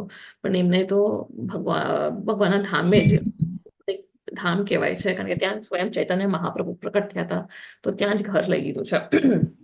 તો એ લોકો ભગવાનના જે ભક્તો એમના ધામમાં જ વસે છે અને ભક્તિ કરે છે. બધા ભગવાન સાથે જ રહે છે, બીજો કોઈ સંગ એમને ગમતું નથી. પછી નિર્વૈર એટલે કે કૃષ્ણના ભક્તો બીજાના મિત્ર જ બધાને મિત્ર જ માને છે. એ કોઈના શત્રુ નથી માનતા, બધા એમના મિત્ર જ હોય છે. મિત્ર તરીકે જ બધાને એવી રીતે વાતો કરે છે. તો એવા કૃષ્ણના ભક્તો એવા ઘણા એકચ્યુઅલી એ લોકોએ ઘણા સ્ટ્રગલ્સ જોયા છે લાઈફમાં. અગર તમે જોશો ક્રિસ્ટિયાનિટીમાં જ્યારે જીસસ ક્રાઇસ્ટ હતા, તો જીસસ ક્રાઇસ્ટ પણ ભગવાનની ભક્તિ ફેલાવી રહ્યા હતા. પણ એ લોકો શું, જે ભક્તો નહોતા, જે માની નહોતા રહ્યા, એ લોકોએ શું કર્યું, જીસસ ક્રાઇસ્ટને આવી રીતે ખીલા ઠોકાવીને લટકાવી દીધું. તો હી સન ઓફ ગોડ એટલે ભગવાનના જ પુત્ર છે. તો ગોડ કોણ છે, તો એ આપણને ખબર છે ગોડ કોણ છે. તો પ્રહલાદ મહારાજ પણ કેટલા કઠિનાઈઓથી ગયા છે. જ્યારે એનો પોતાના પિતા જેટલું ટોર્ચર કરે છે ને, તો પણ એ ભક્તિ કરે છે. એમના ગુરુકુલમાં જ બધાને ભગવાનની ભક્તિ આપે છે.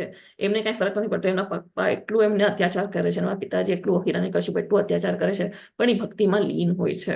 હરિદાસ ઠાકુર એટલા ભક્તિમાં લીન હોય છે. માયાદેવી સ્વયં આવીને ટેસ્ટ કરી જાય છે, તો પણ એ ભક્તિમાં લીન હોય છે. એમની ભક્તિ ટસતી મસ્ત નથી થતી. એટલે એ બધાને મિત્ર માને છે, કોઈને શત્રુ નથી માનતા. તો એવા ભક્તો હોય છે. અને એ જાણે છે કે જે બીજા લોકો છે, જે ભક્તિમાં નથી, જે ભગવાનને નથી માનતા, એ લોકો કેમ દુઃખ ભોગવે છે, અને એ લોકો દુઃખી છે. કારણ કે ભગવાન પોતે કહે છે કે આ છે દુઃખાલયમ અશાશ્વતમ. તો આવી રીતે ભગવાન કહે છે કે તું બધું કે મારી તું જ્યારે તમારી ભક્તિ કરીશ, શુદ્ધ ભક્તિ કરીશ, તો તું બધી જે મલિનતા છે આપણામાં, જે બધી ભૌતિક જગતની મલિનતા છે, એ બધી પ્યુરિફાય થશે, એ બધી નષ્ટ થશે. આ જે આપણા બધા પાપ કર્મો છે, જે બધી અનર્થા છે, એ બધી કટ થતી જશે, બધી નીકળતી જશે, બધી શુદ્ધ થતી જશે. પણ આપણે આવા સકામ કર્મથી કે આવી રીતે ડાઉટ રાખશું ને મેન્ટલ સ્પેક્યુલેશન કરશું કે તર્ક વિતર્ક કરશું, એનાથી આપણને ભગવાનના દર્શન નથી થવાના, ભગવાનના ધામે આપણે નથી પહોંચવાના. પણ જ્યારે આપણે ભગવાનને લક્ષ્ય માનશું, એક ગોલ માનશું, અને ત્યારે આપણે બધા કર્મ એવી રીતે કરશું, તો આપણે ભગવાનના ધામે પહોંચી શકીએ છીએ. આ કોને ખબર છે, રાઈટ હેન્ડ સાઈડમાં કોની સ્ટોરી છે, આપણે લઈ લીધી પેલા, જેને બહુ દુષ્કર્મ કર્યા હતા, પણ છેલ્લે વૈકુંઠ પહોંચી ગયા. કોણ છે આ વ્યક્તિ? હરે કૃષ્ણ. આપણે 2-3 ચેપ્ટર્સ પહેલા જોઈ હતી આ સ્ટોરી. હા, અજામેલ. Yes Hare yes yes, Hare Krishna. Thank you માતાજી. યસ, અજામેલ. તો અજામેલ પર કેટલા શુદ્ધ બ્રાહ્મણ હતા, પણ પછી એક વૈશ્ય આવી ગઈ, આખી લાઈફ એની તહેસ મહેસ થઈ ગઈ. અને પછી જયારે આવે છે યમદૂતો, તો એ નારાયણ એટલે એનો પુત્રનું નામ બોલાવે છે, નારાયણ આવ, મને બચાવો. પણ એમાં નારાયણના વિષ્ણુ દૂતો આવી જાય છે, નારાયણના દૂતો આવી જાય છે. અને પછી એને જે એક ચાન્સ મળે છે, તો આપણને પણ એક જ ચાન્સ મળ્યો છે કે આપણે પણ હવે ભક્તિ કરે ને આપણી લાઈફ સુધારે અને ભગવાનના ધામે પહોંચી શકે છે. તો આ ચેપ્ટરનો આ શ્લોકનો પણ તમે ભાવાર્થ વાંચો, બહુ મોટો છે અને બહુ ઘણી રીતે સરખી રીતે પ્રભુપાદે એટલું બધું લખ્યું છે એમાં. તો આપણે પણ આ જ્યારે સમજીએ છીએ, વાંચીએ, વારંવાર વાંચીએ છીએ, તો આપણને પણ શુદ્ધિ થાય છે અને આપણે પણ ટ્રાન્સફોર્મ થઈ શકે છે. તો આઈ થિંક અહીંયા આપણો ચેપ્ટર પૂરો થાય છે આજનો, વિશ્વરૂપ દર્શન. તો કાંઈ પણ ક્વેશ્ચન્સ હોય તો પ્લીઝ હેન્ડ રેઝ રાખજો. વાંશકલ્પતરુભ્યશ્ચ કૃપાસિંધુભ્યૈવ ચ પતિતાનાં પાવનેભ્યો વૈષ્ણવેભ્યો નમો નમઃ. अनंत कोटि वैष्णव वृंद की जय, श्री प्रभुपाद की जय. जय श्री कृष्ण चैतन्य प्रभु नित्यानंदा, श्री अद्वैत गदाधर श्रीवासादि गौर भक्त वृंदा. हरे कृष्ण कृष्ण कृष्ण हरे हरे, हरे राम राम राम हरे हरे. हरे कृष्ण. सर्वने thank you for listening to me patiently.